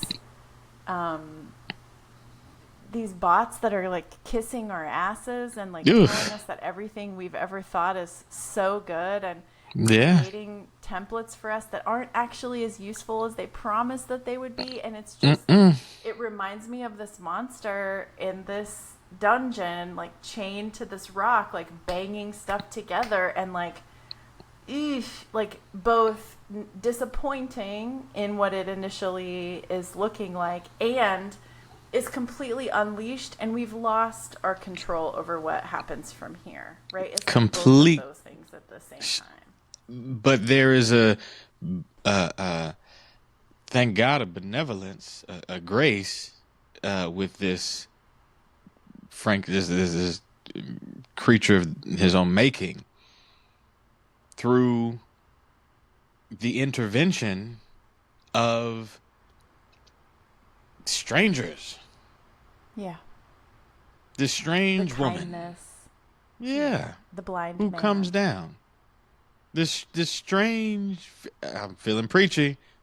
Who is your I neighbor? feel it coming too. I can feel it coming too. Who is your neighbor? Right, right. Who? Am I my brother's keeper? Are you not, man? Or will you have him become a monster? Because if he wanted to kill you, he could.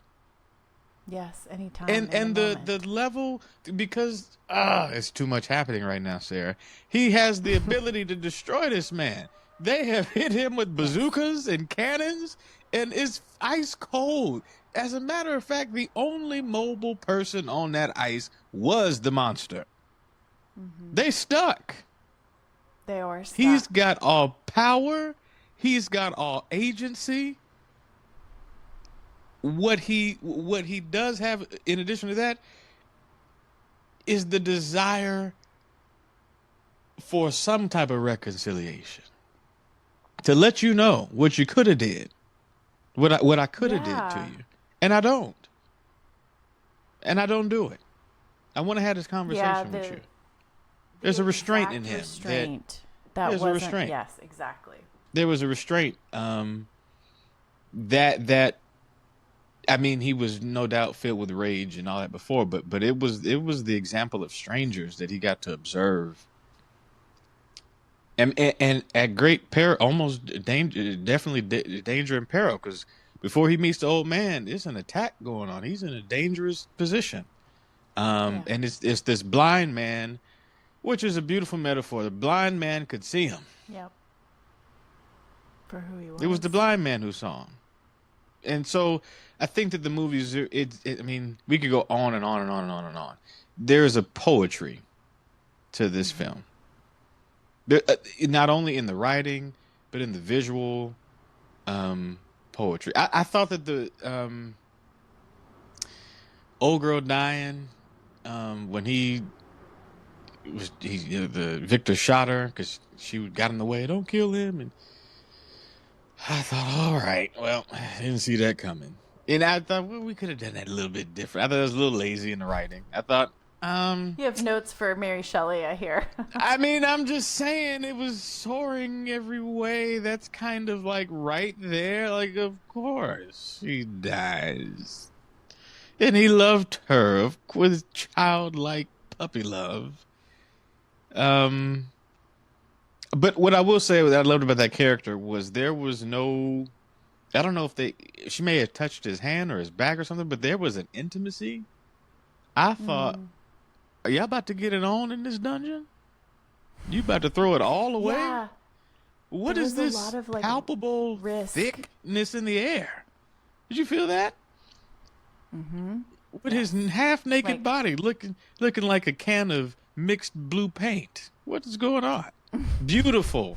The it was cosmetics, gorgeous. wasn't that beautiful? It was. It was Isn't he like, beautiful?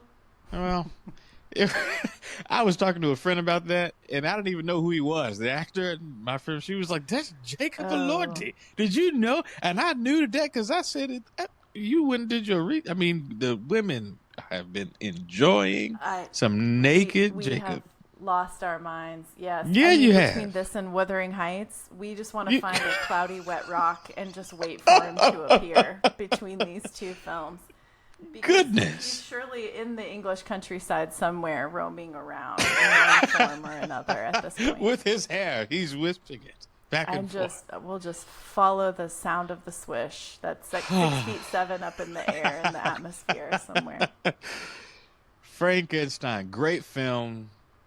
I don't think we can emphasize it enough. That's when you want to sit. You can enjoy. It doesn't take you too far into the emotions, but it's balanced. That's a well balanced film. Yeah, I think you're It's right about that. I balanced. think that's a really good point. It is It's a balanced. It balanced didn't try to film. take over the story. It let the Nope. story stay the story that it was.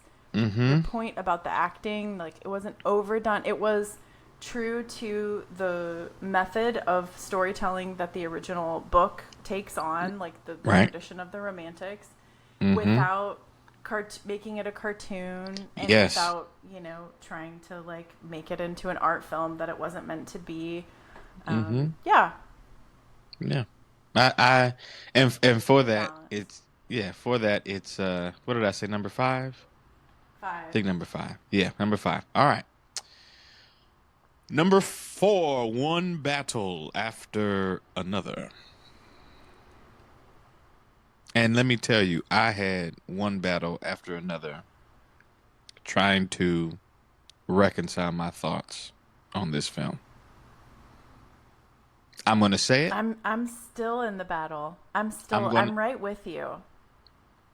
I'm going to throw this out and we're going to jump into this off of this springboard. I'm going to say it. I'm going to Let's hear say it. it. Here he goes. For all of y'all who think it's some feat for Teyana Taylor to be sexy, for all of you who think it's some Olympic hurdle that she overcame to be angry and annoyed, just want to ask you, when was the last time you saw one of her music videos and tell me how much she was straining to throw that thing in a circle? We know she's sexy. We know she can be grizzly mad. And she earned that Golden Globe, no doubt. But the ogling and the high volume, the octane of achievement you all are claiming this to be is a withering flame and fire Ooh, that I'm about to blow out. it's gone. Your take.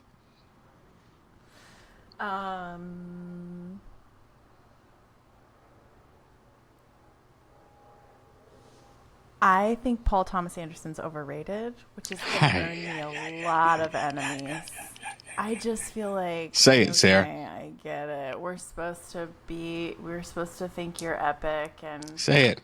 you just, yeah. I think it's certainly different than the Teyana Taylor take, but there's something similar I can grab onto there with the director as well, which is like, you don't just automatically get my devotion. Just because you've earned a reputation for yourself of being impressive and and I don't want to minimize him because of fame. Like that's also not a place I want to go, but Sure. I just there was something about like declaring victory on this film before we had a chance to put it through its scrutiny that Mm-hmm. made me just I felt rebellious from the start, I guess. And Really? so because I was in a posture of prove it to me that this movie deserves the hype and acclaim that it's getting right out of the gate, and Mm-hmm. particularly because of the film that we're going to end our conversation on, which experienced the opposite Mm-hmm. reception in the film world. I just felt Mm-hmm. like, you know what, prove it to me. Now, I will say that for me, Benicio del Toro gave Yes. an incredible performance.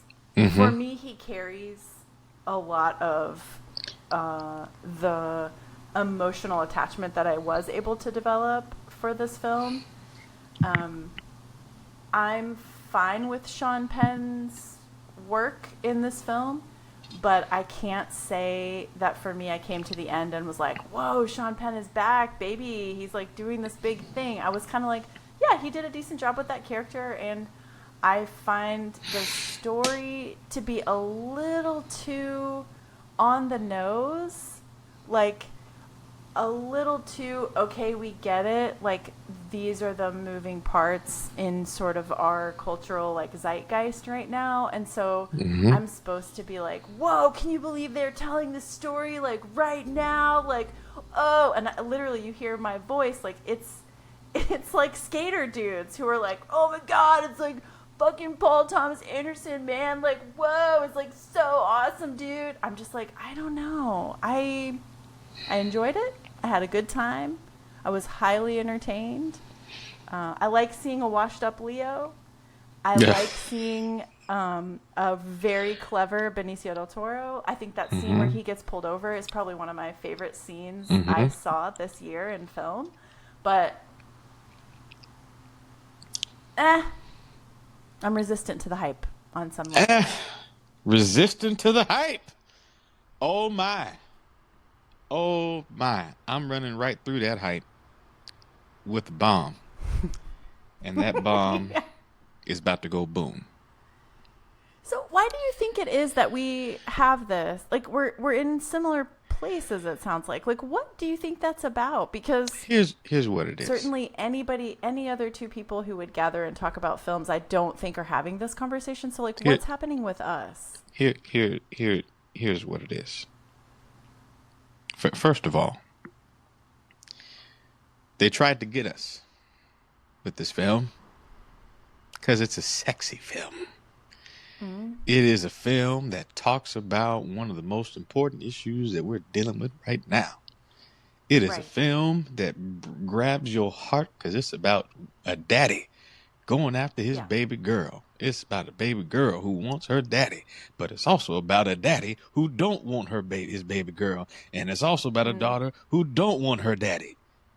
And it's about a mama who's dealing with the same issue, all these parental issues going off the wall in the middle Yeah. of this Sure. immigration crises, in the middle of being Yeah. hot and sexy, in the middle of Yeah. this madman and the military and white supremacy. It's just a lot going on. It's a lot of stuff going on for a couple of Yeah, it seconds in each is. segment, and it's buying you in. Look at this sectionist. Now look at the immigration issue. Now look at the white supremacists. Now look at the military. Now look at the This drugs. is Now it. look at the. You're It's on just it. you just back. Hoo, hoo, The hoo, hoo, hoo. trans It's kid that just they interview in the gym. Like it's they're all just like, what's a hot thing? Let's what. throw an example of that hot Just, thing in the film. yeah, just some inclusion over here and some Yeah. black stuff over here and some this Yeah, thing yeah. don't pop for you over here. I mean, it's a pop. I mean, talk about popcorn, pow, pop, and these are Yeah, yeah. powerful pictures of persistent inclusion. Like everybody, we gonna talk about it all, and in talking about it all, we don't talk about nothing. That's what I felt like. It felt too like thin or like Thin, hollow for me. hollow. You're Yes. there with So me? Yeah, and this is why. This is why. This is why. Because when you watch the film experientially and these things happen, you think, unlike the films we've already litigated, which, like Secret Agent, is taking you somewhere and you're like, where am I going at the end, right? Where are you taking me? This film is in a hurry to tell you where it's going and Yeah, then it doesn't was. drop you off anywhere. It doesn't drop you off anywhere. There are moments of resolution, but not really. The moments of resolutions are Sean Penn, he dies. Baby Right. girl gets to be back with her daddy. And the mom is going to write a letter. We never reconcile white supremacy in the military industrial complex. We never fix the immigration issue at all. We don't hear anything about their other comrades and what happened to their Yeah. lives. The only resolutions, baby girl got reconnected, mama gonna write a letter, and oh boy dies. We don't even know what happened to Sensei. We have no idea. And there's so much I want to say, but let me just go to Sensei. You said that he helped reel you in. Without him, Bob is done. He For charges sure. his phone with Sensei. He escapes with Sensei. He gets arrested, and Sensei has his folks help him out. Yep. So oh golly, in as much as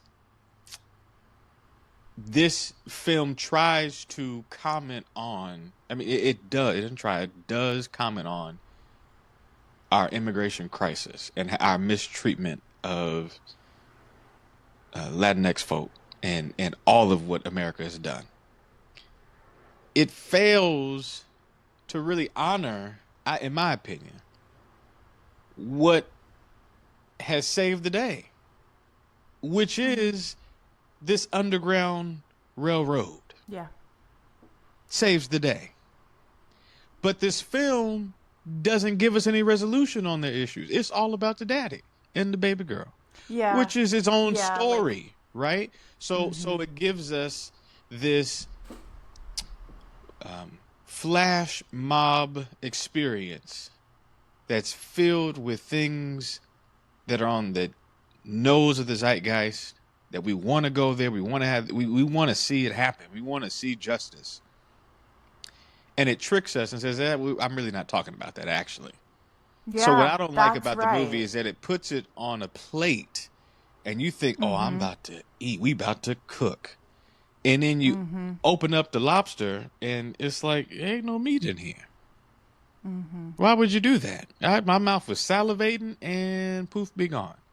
So it does that in so many ways. But that does not take from the fact that they were right to honor um, our current moment, to honor um, what it means to be a revolutionary, to honor our commitment to addressing inequality and the ongoing unfair dominion of oppression through the military. Um, but none of those things are what the movie's about, and so that's what's disappointing is it doesn't really do anything. It looks at it, says, "Hey, see that, see that, see that," but that's really not what the film is about. The film is about two dads and a mama and a baby girl. It's a heist movie, kind of. Yeah. Hmm. But the acting, the beauty, the fun, all of that is there. Yeah. It has all those trappings.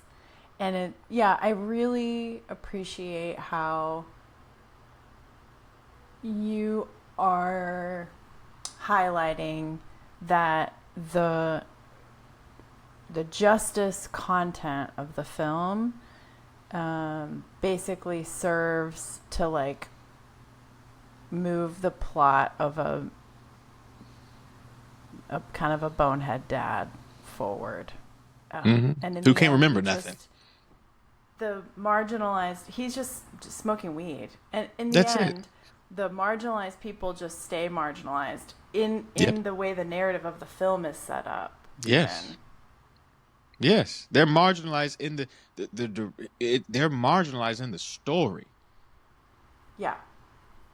They are So it props. reinforces exactly. It reinforces the exact things that Yes. supposedly it's trying to lift up and I feel like it's portray. hypocritical.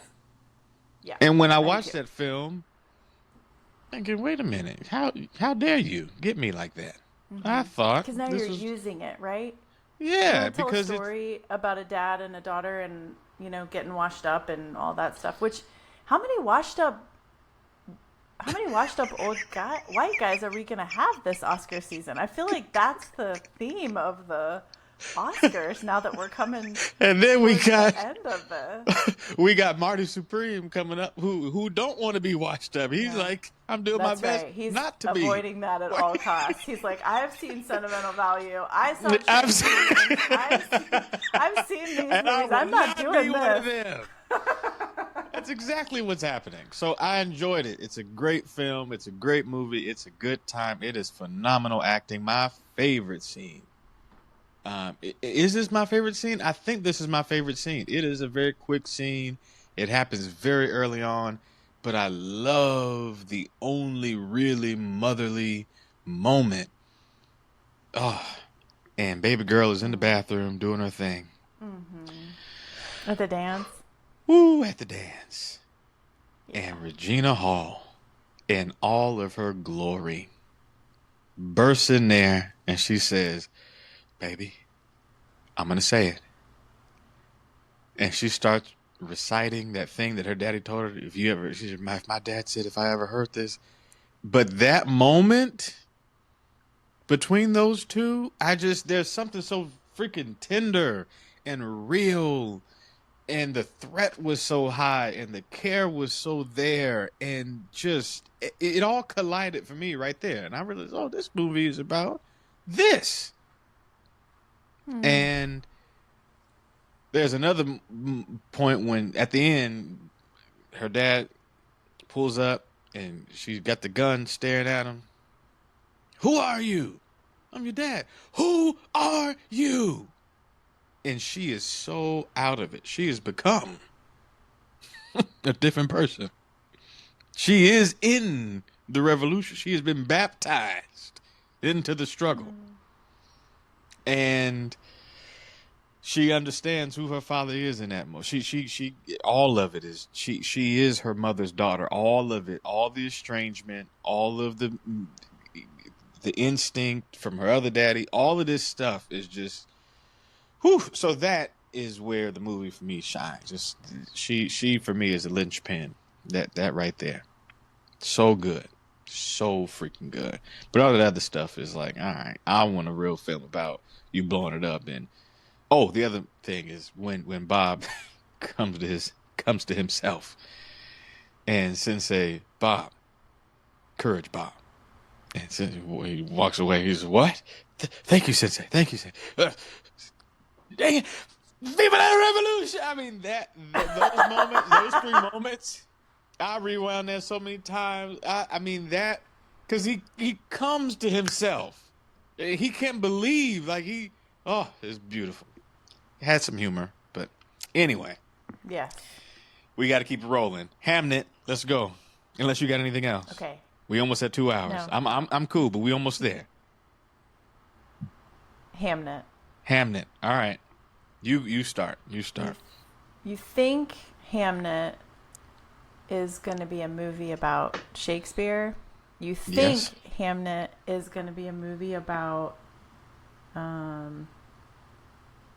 how like some kind of tired theme of like how did the family deal with this guy who was like gonna change the world? Like we as the audience know something that nobody in the film actually knows, which is that this guy is gonna like change English literature forever. Right. And you think, I think I think I thought, I think we were supposed to think that it was just going to be about like, so how do they manage? Like, how do they live? Right. But it's not about that. It's Mm-mm. about, um, like, how do you maintain your sense of self, your heritage, where you come from, things that don't fit in the daily life that you're now a part of, but are very much who you are. How do you stay tethered to things that other people find completely disorienting and wacky and wild and weird? Because those things are the things that will hold you to the earth Oof. when life hands you unimaginable experiences. And even when your foundation can't save you from suffering, it is the only thing that you will have to carry you through to the other side. Jeez. That's happening. Something like that. Something like that. Yeah, you mentioned about um, sentimental value, that it is a movie, and you jump in, correct me. It's a movie that is about, it's a film about filmmaking, right? Mm-hmm. And those are hard to pull off. Well, Hamnet is a film about this play. I mean, not about the play, but about this playwriter who's Mm-hmm. writing his play, and it's showing you what was in his life and his world and his heart and his grief and his suffering that gave rise to, that animated, that electrified this play. It's a, let me show you what he was really thinking going through. Mm-hmm. And however accurate or not it is a beautiful depiction of the, I was gonna be super dramatic. The salvific work of art. That Yeah. there is some that it carries you, like you said. So when he, I think that the movie. Hey walls, I'm gonna talk to the walls for a second. The Okay. movie was a rough A word ride up until the last Mm. 15 minutes. You asked me if I ever walked out of a movie. You know how many times I wanted to walk out of this movie? Really? Because the grief is so deep and dense and protracted. For an hour, It's it true. is grief. It is, whoop, another death, husband gone. It's some supernatural elements that are dark in the woods, which Yeah. is dark hole in the dark tree, and a witch doing something, or it almost has this kind of superstitious element. I don't know if she practiced witchcraft. I don't know if she practiced something, but there's some elements there that I think you wondering, is this going to be magical, this movie? And if it Mm-hmm. is, I'm down, but I can't tell. So for you're trying to figure out what's going on here, and it's just her Mm-hmm. birth. But it's just, oh, you're taking me into the mystery of it all, and once you're able to kind of reconcile that, oh, okay, cool. But what is this movie about? And it's just so much grief. It's just so Mm-hmm. much grief, Sarah. I mean, at some point, I'm literally looking at my phone like, what is going? I have to Google like, what's going on here? Because it's not action packed. It is not soaring in the sky. There is no popcorn popping. It is dark. It is in the 18. What year was this Shakespeare? 18. I mean, they back in the Disney. I mean, there's no electricity. It's only candles, and it's forest, and it's farm, and it's just dull. And the only thing that is joyful are the babies. The babies are so joyful, and that little boy Mm-hmm. played the heck out of that role. Oh my gosh. He played Impressive, the right? heck out of that role, and Then it happens. It happens, and he dies. Can we a beautiful death? One of the most beautiful Mm-hmm. deaths because, like, what is it? The Green Mile when that big black man took the sickness of. Yeah. He said, "Let me take my sickness. I'll take it," and that baby took it right onto the grave. Yeah. And the movie, more grief. But those last few moments when she realizes in her husband's work, in their work, um, that he was helping other people heal and be seen. And if there was ever a movie that advocates for the power of art and why you should take your raggedy self to the movie theater, this is that movie. Hamnet is not something you want to rewatch. You are going to weep. I, I can tell when tears are about to fall. I did not know. Mm-hmm. I what's going? I mean, the most emotional I have ever. I mean, this movie, those last 15 minutes, I couldn't believe the heavens opened up. I saw Mm-hmm. God. Mm-hmm. You see God. It is a long you on that cross for a long while, but early Sunday morning, Mm-hmm. That's true. That's early. true. I mean, you there Friday night, all day Friday, all days. But if you can, and it's a quick resurrection. That's It true. happens in a blink of an eye. It don't last very long. If you blink, you will miss what happens. Mm-hmm. But boy, when I got there,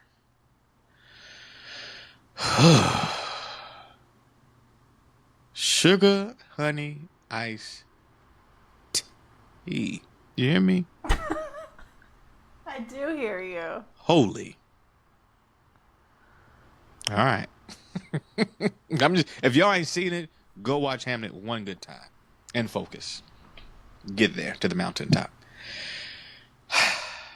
Marty Supreme. Marty Supreme. This one you got to take the lead. I'm gonna be real fast, just like the movie. This movie is chaotic AF. Yes, it is chaos. It's a chaos This is a monster. chaos, Like anxiety Chalamet filled. himself. Charlemagne said, "I want to be great," and I don't know if he's great, but I know he can do his job. I know he can hold his own. I know this man was focused, and wow, he is the living embodiment of the Roadrunner in this film. Yes, yes, yes, yes. He is on some crackhead energy like I've never seen before. No kidding. I just Propelled. kept thinking Go ahead. every scene, another jump scare surprise. I Literal jump was scare. gripping, yeah, I was Literal. gripping the What the? arms of my movie chair most of the film. I felt like the film was happening to me. I It was was like, okay, happening. another thing, hit me again. The movie was an event. You were going through it with him, Yeah, and it's so close up and shocking and loud. It was like on volume 10 the whole film, right? it was bombarding. You were bombarded. Mm-hmm. It was a barrage. Yes. We got ambushed. Had no clue. They should have buckled us up. I mean, we can go through the scenes real quick. The man falling out the tub, the dog in the Yeah. house, and the man shooting the gun. Uh, Yes. finding out that this girl done put makeup on her face.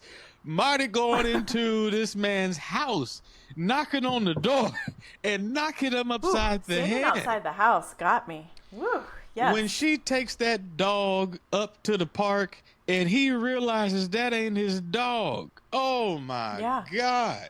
When them boys show up at the gas station again, didn't see that coming. Of course we did. That was wild. Then the gas station explodes. Yes. I mean, you talk about shock and awe. Shock and awe. That movie deserves almost everything. I don't think I was. It balanced. So shock and awe for sure, no doubt. Marty Supreme is an emotional gut wrencher at the end as Yeah. well, because all of his life collides upon him. And I'm gonna say it, he the man. He is a narcissistic, anxiety-filled, Yes. self-centered, selfish, repugnant, um, ugly little character who had to deal with the devil. And he took those lemons, and that Yeah, he did. man made some fine lemonade. And you that boy's pappy, and you knew the whole time. You knew it. He knew it. You lying scallywag doing that girl that way. But she just as crazy. The movie's a Yeah. great She tale was of crazy narcissism. too. This movie's I was telling my Yeah, I friend think about this that's film. right. It's a film about narcissist. Everybody's a narcissist. He a narcissist. She a narcissist. Because all she wants is what he want, and what she want is getting what he want by any means necessary. So they look at each other, and he realized that she got to make up, but he looking at himself, which is why he can't throw her to the side because she only doing the same thing you doing. Yeah, Kevin they were O'Leary peas in a is a pod for shark. sure. Yeah, he's a narcissist. He just want his business. Everybody, the man with the dog, everybody's focused on their thing. That's all that movie is. It's a cautionary tale. Wonderful cautionary tale. I tell you what, though, that music told that tale in tall order. I downloaded that soundtrack. I listened to the original motion picture soundtrack to hear them that 80s 90s flurry music that sound like you just walked into an arcade out of 1990 whatever. Oh, what a soundtrack. It drove the movie as well. Any thoughts before we got to get the sinners and we out of here?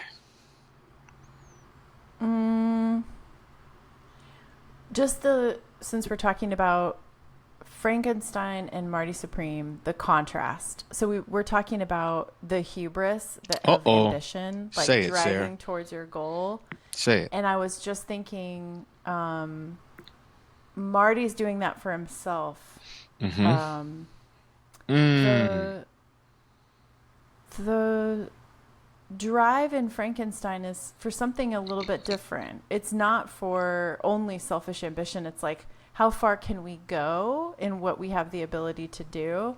But you're right about the narcissism of Marty Supreme. And I actually am enjoying the contrast between those two things, both driven to just do the thing and see how far we can take it.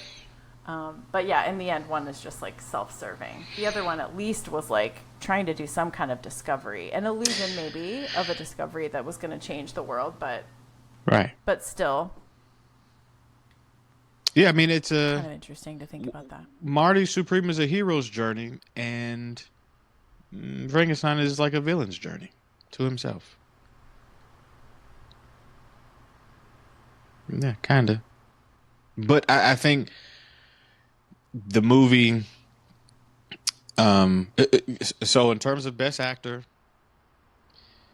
Marty Supreme is the only thing I'm worried about, and I think it would be deserving. He carried the entire film. That is his movie. From start to finish. That is not one of these movies that we talked about where it was just one actor and everybody supporting this one individual. He is in every scene, doing everything, cheating with that woman, with the girl. I mean, he has heft on him. And he carries it, and you don't even notice it. The only thing that could top that is one man playing another man, playing another man, playing another man. And thank God for that man. All right, we got to take like a breath and a wiggle here because We got to take a we breath. cannot rush. We cannot rush what we are about. We to cannot do rush. here. We cannot rush. We have to give this movie its due. It's due. Rent is due. I want you to take it because I'm gonna take a swig of my LaCroix and gather myself. So So please. I remember, you know, when you like have an experience of a film and it becomes so huge for you that you can't really remember what you knew about it before you saw it. That's my experience of Sinners. Um, I can't fully remember what I knew about it going into it, but I remember that I needed to see it opening weekend. Mm. I remember that whatever um, I had heard uh, it was gonna have to fight for what it was doing and Mm. accomplishing in the Okay. industry. And I wanted to be right there Mm. as they opened the gate. Like, Mm. let's be here at the gate when this phenomenon is released. But I can't really remember who I heard that from or what I had learned. But I remember being in this film and having this, because it's early in the year, right? It was like very early in the year. It wasn't the time of year Mm-hmm. when the movie that's going to take everything comes Mm-hmm. out. And so I remember sitting in the theater April and 18th. thinking to myself, awesome, thank Mm-hmm. you. Mm-hmm. I had imagined it even earlier than that. Mm-hmm.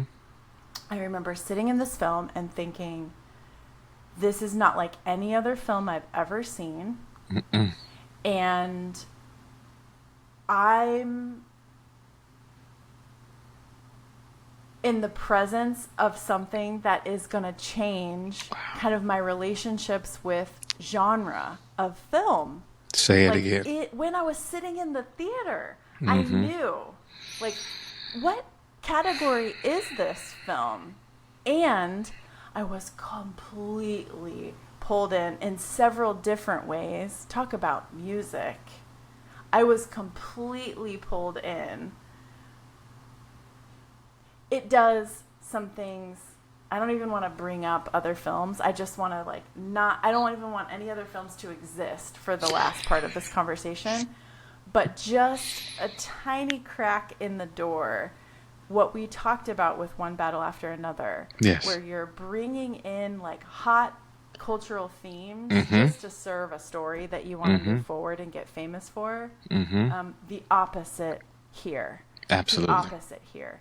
The story stands on its own, and in its standing on its own, I am reevaluating and revisiting so many important themes about race and culture and religion and relationship and sex and music and money and this experiment called America. And gosh, it wasn't hitting me over the head with those things, but I was there experiencing the reevaluation of so many of them because of what the film was doing, because of Ryan Coogler and what he can see and understand.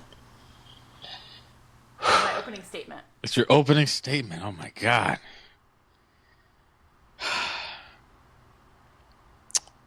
I want to say something clever that this movie deserves.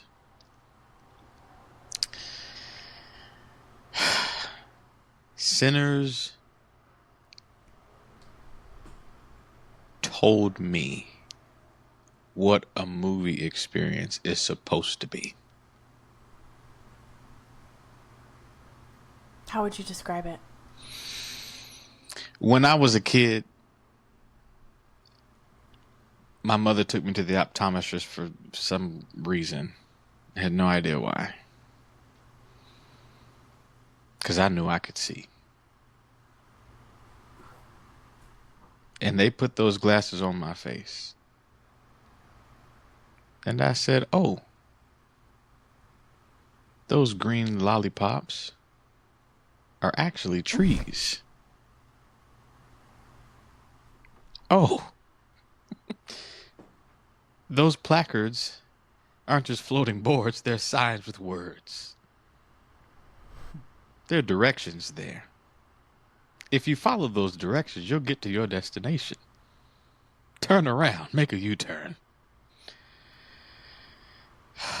Sinners was like putting on glasses for the first time.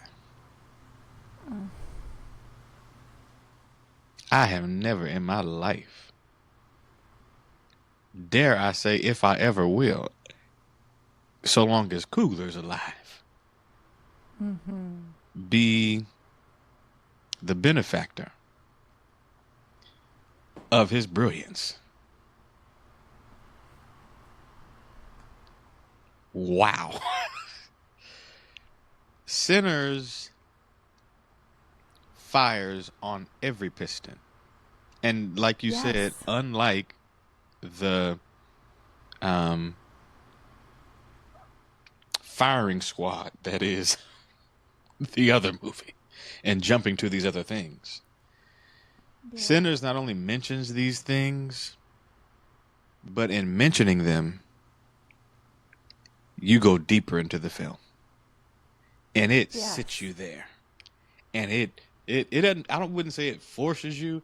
It compels and convinces, it lures you into a place in yourself that you didn't know you wanted to be in. I did not know I wanted to see this. I If did you not told know I me wanted to the see the plot of vampires. the movie, The yeah, I trailers would be didn't like, do it that justice. sounds. Yeah, No, I agree with when the that. I trailers came out, agree. I thought, "What is this spooky movie?" I'm watching this stupid little. He got a gun. I would see it, but it was flashes. I see the poster, but it wasn't. And it wasn't until I was listening to a podcast like this, and they were talking about it. Everybody got to go see. I'm like, "What are you talking about?" But this film is what every filmmaker is trying to do. Maybe not try to do this. They're not trying to do this, but they trying to do this. Everybody has the dream of doing this. The it factor. The impact. The impact. Because it's not even the zeitgeist. It is an original thing. It is out of his own mind. And there is... Delroy said that as they're receiving all these awards, he said on the stage the other day, he said, all of us were anointed for this. This film is anointed. Can you believe it, you Christians in the back? Sinners, y'all. All have sinned and fallen short of the glory. And Ryan is like, yep, but let me come show you. Let me come show you. Come here. Let me just say this. For everybody who ain't seen Sinners for some religious reason, because your spirituality, because you are averse to, and I wasn't going to say this. I was trying to write this stuff in my notes, and I was like, you just trying to say something about something, and I let it go. I'm going to say it. This film, because of what it covers, is trying to invite you out of your naive spiritual enclaves. It wants to have a conversation with you about the intersection of race and power and mystery and nuance and music and faith and hope and love and loss and family and relationships and brotherhood and intimacy, and all of that is given on the plate of this. Not even, I wouldn't even say Sinners is scary. It's not. It's a horror categorically. It's a horror film, but it's not.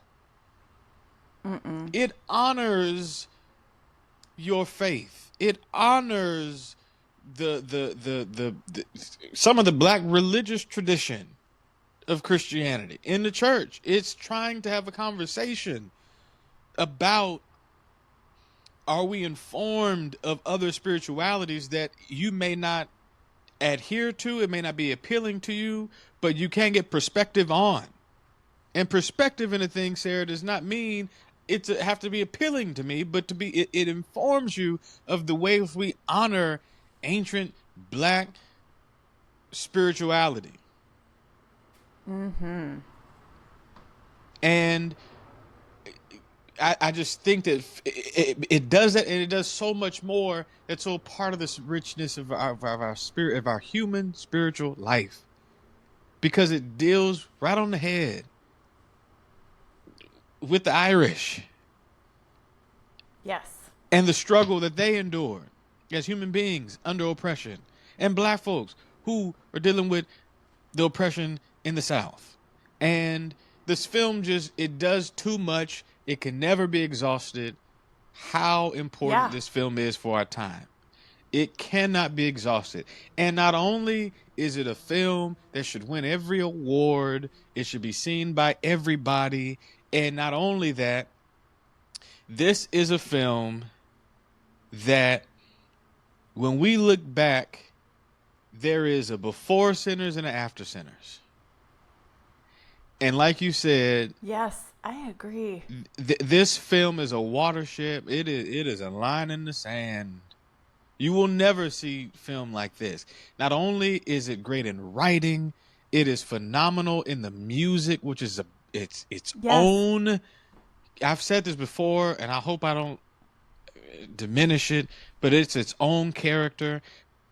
It does all these things and has the nerve in the middle of the film to remind you that it's a film. Mm-hmm. That scene when they are having a good old time. Yes, incredible. Lost my mind. Incredible. I got emotional. I got excited. I got scared. Me too. I get emotional, excited, and scared all over again. And I was like, we're doing this? Oh my gosh, we're doing this right here? The transcendence of music and how it didn't, the brilliance of saying music is transcendent. Yes. And it does not erase the things that make us so distinct from one another. It does not. And it's beautiful, and it's all on top of itself and each other. That was incredible. That was an incredible middle of the hourglass of that film. Middle of the hourglass. And not only that, Sarah, but this film is... How can I describe this film? The word is worthy. It's just worthy. The film is worthy. Sinners is worthy for so many reasons. One of the main reasons Sinners is worthy is because it ticks on every take when we talk about how we rate a film. And so we've talked about the acting, the stakes, the social commentary, the aesthetic, the score, the writing, the emotional impact, the quotables, all these things. And Sinners does that and some. One of the things that we mentioned earlier was that Sinners takes you to all these different places of the human experience, and it deepens the conversation. It brings you in, it lures you in. And what I found out, Sarah, is that every single moment of Sinners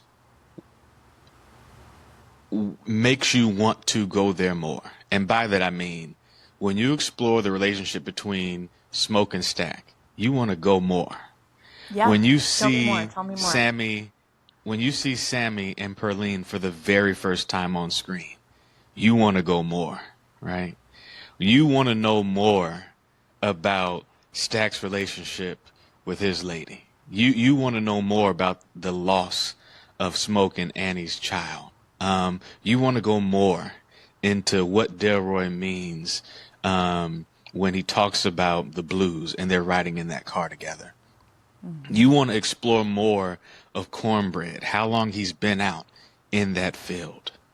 You want to know all these things. And there's not a moment in Sinners, even with Jack O'Connell, and when we're introduced to his character, and he falls out of the sky, and onto this dry land in front of that old ruggedy house, and the native folks are there, and they're trying to warn them about what's to happen. You want to know, what do these native folks know about these vampires? You want to know more.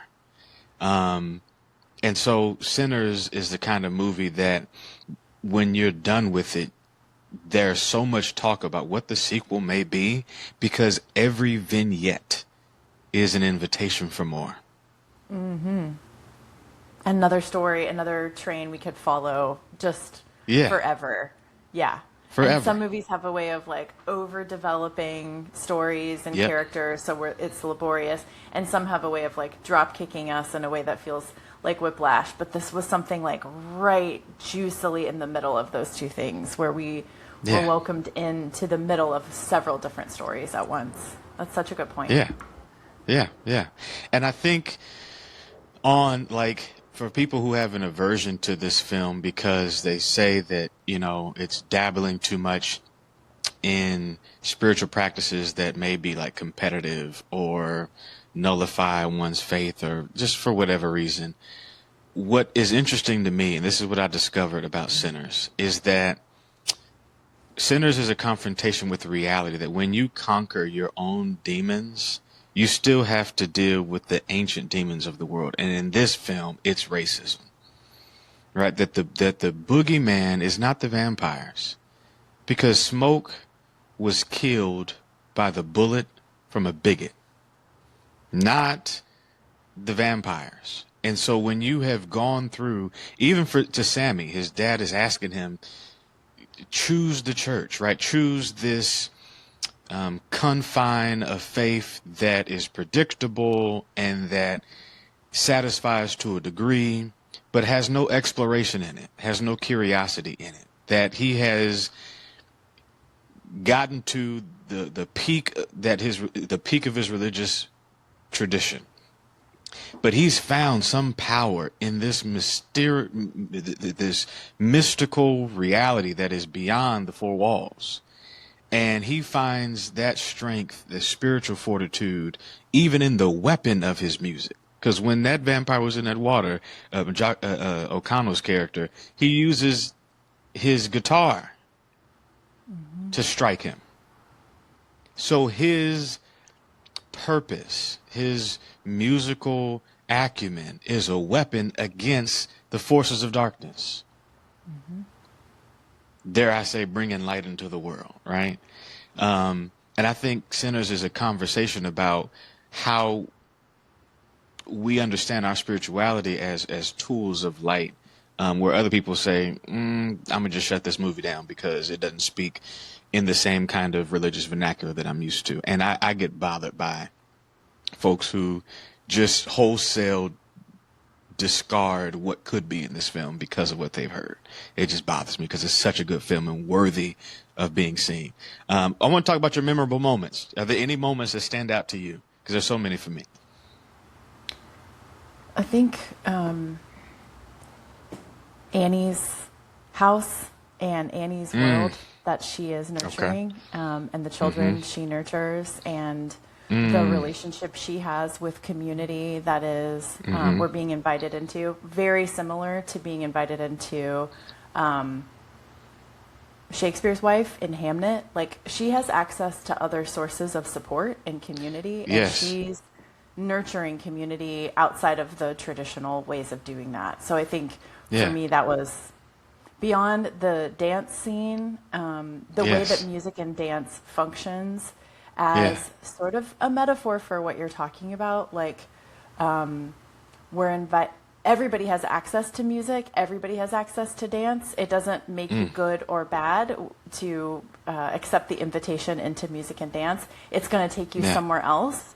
And so we have to practice a lot of discernment, like who will we be making music with and for, and who will we be dancing with, and under whose roof. I do think the way that a typical vampire book or movie would make it so obvious, like the vampires are bad, I think they used the metaphor of a vampire so richly to Oh my say God. these are also people who are insatiable, and white Mm-hmm. supremacy is insatiable, and those who are victims Mm-hmm. can also become perpetrators of the very thing Mm-hmm. that victimized them to begin with. And so being invited into beautiful, awesome music, and having to ask yourself, what music am I entering into here? And who Mm. does it belong to? And what heritages am I being invited into? I think that for me, that was like, whoa, it like exploded for me, the richness of the film. Yeah, yeah. And I think what is also explosive is that scene when they are outside, the vampires are dancing and they're reveling Yes. in this community that is not created or formed or initiated by race or culture. Yeah. That there's this immortal culture, right? And the cost of being a vampire is immortality, but that immortality is in the dark. So what does it mean to be immortal at what cost? And these vampires have a kind of ethic of community, right? But at the same time, they're also trying to consume the very beautiful music that is made out of this suffering people. Um, Yes, not and to it's appreciate it, but to exploit it and like but to swallow it, exploit it right? and to swallow it, to literally suck the life out of it, and to become othered, right? And so the themes of freedom, what does it really mean to be free, is all throughout this film. Free in relationship. There's a point where Stack, and his late, I forget the woman's the actor's name. She's a singer. What is her name? Oh, it's missing me. It's okay. But there, he tells her, "I would be with you, but essentially, it's not safe." So love and freedom as a choice, right? Yeah. And how many times do we sacrifice what we love for the sake of being free? And it's a good conversation, to really to draw that out. I think was remarkable.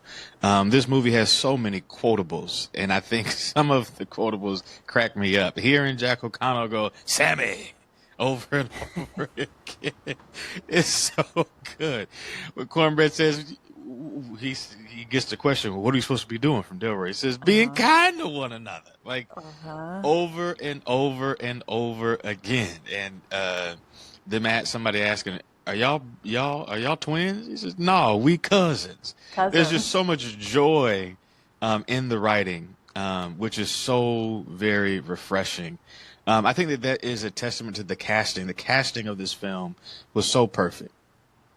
It was Yes. so perfect that there was the blues scenes with Delroy's ride, and Yes. Delroy continued on their press tour, remarking on the fact that that scene when he is talking about the devastation of the men in the field who are prisoners at this point, how they used to run the streets together, used to be friends, they got caught up in some situation, and they killed one man, castrated him, and took his man parts.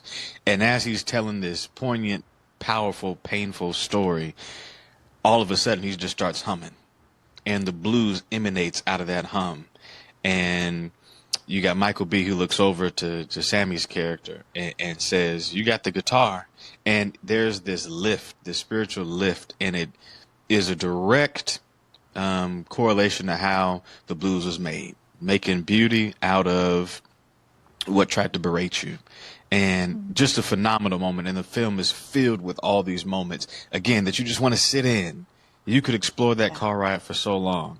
For so And I long. think for so long, and I don't know if I've seen a movie that has made me, and that's why I go back, because I can literally rewatch multiple scenes over and over and over again and find the beauty and the devastation and the joy and the tears and the raw, real emotions. Because that scene wasn't even supposed to be in the film.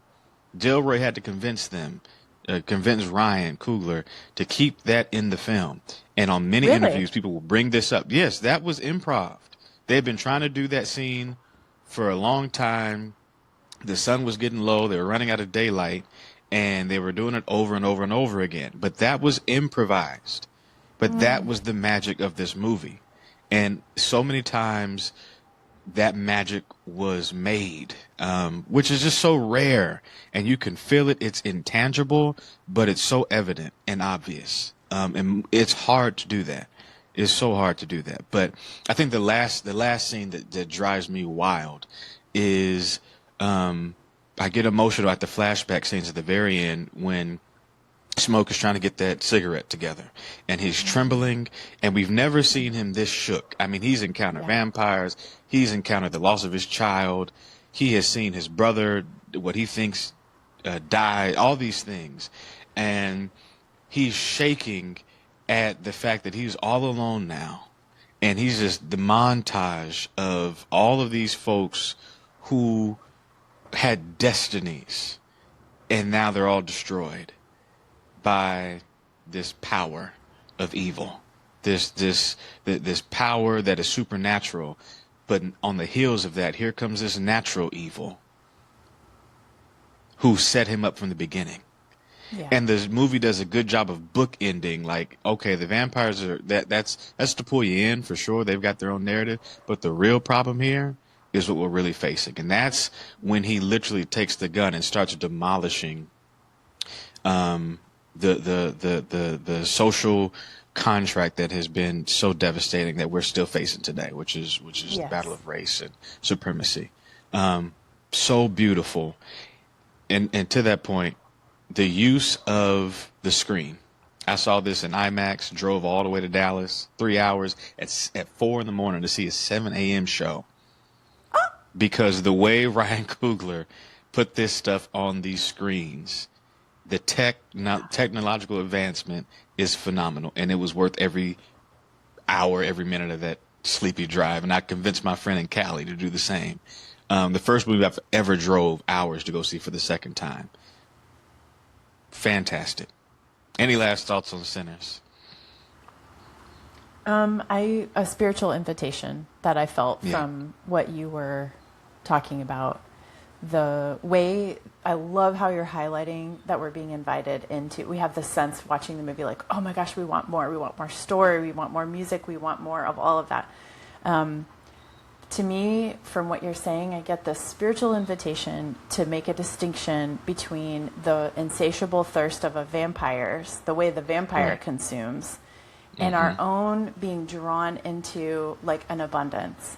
And for us to, in our own lives, make a distinction between like, oh, I feel insatiable for this beauty, for this invitation into a vision of how the world could be different, the layers of the Yeah. layers that the film presents for us, personal relationships, but also the systemic sort of backdrop of who's set up to win and who's set up to fail.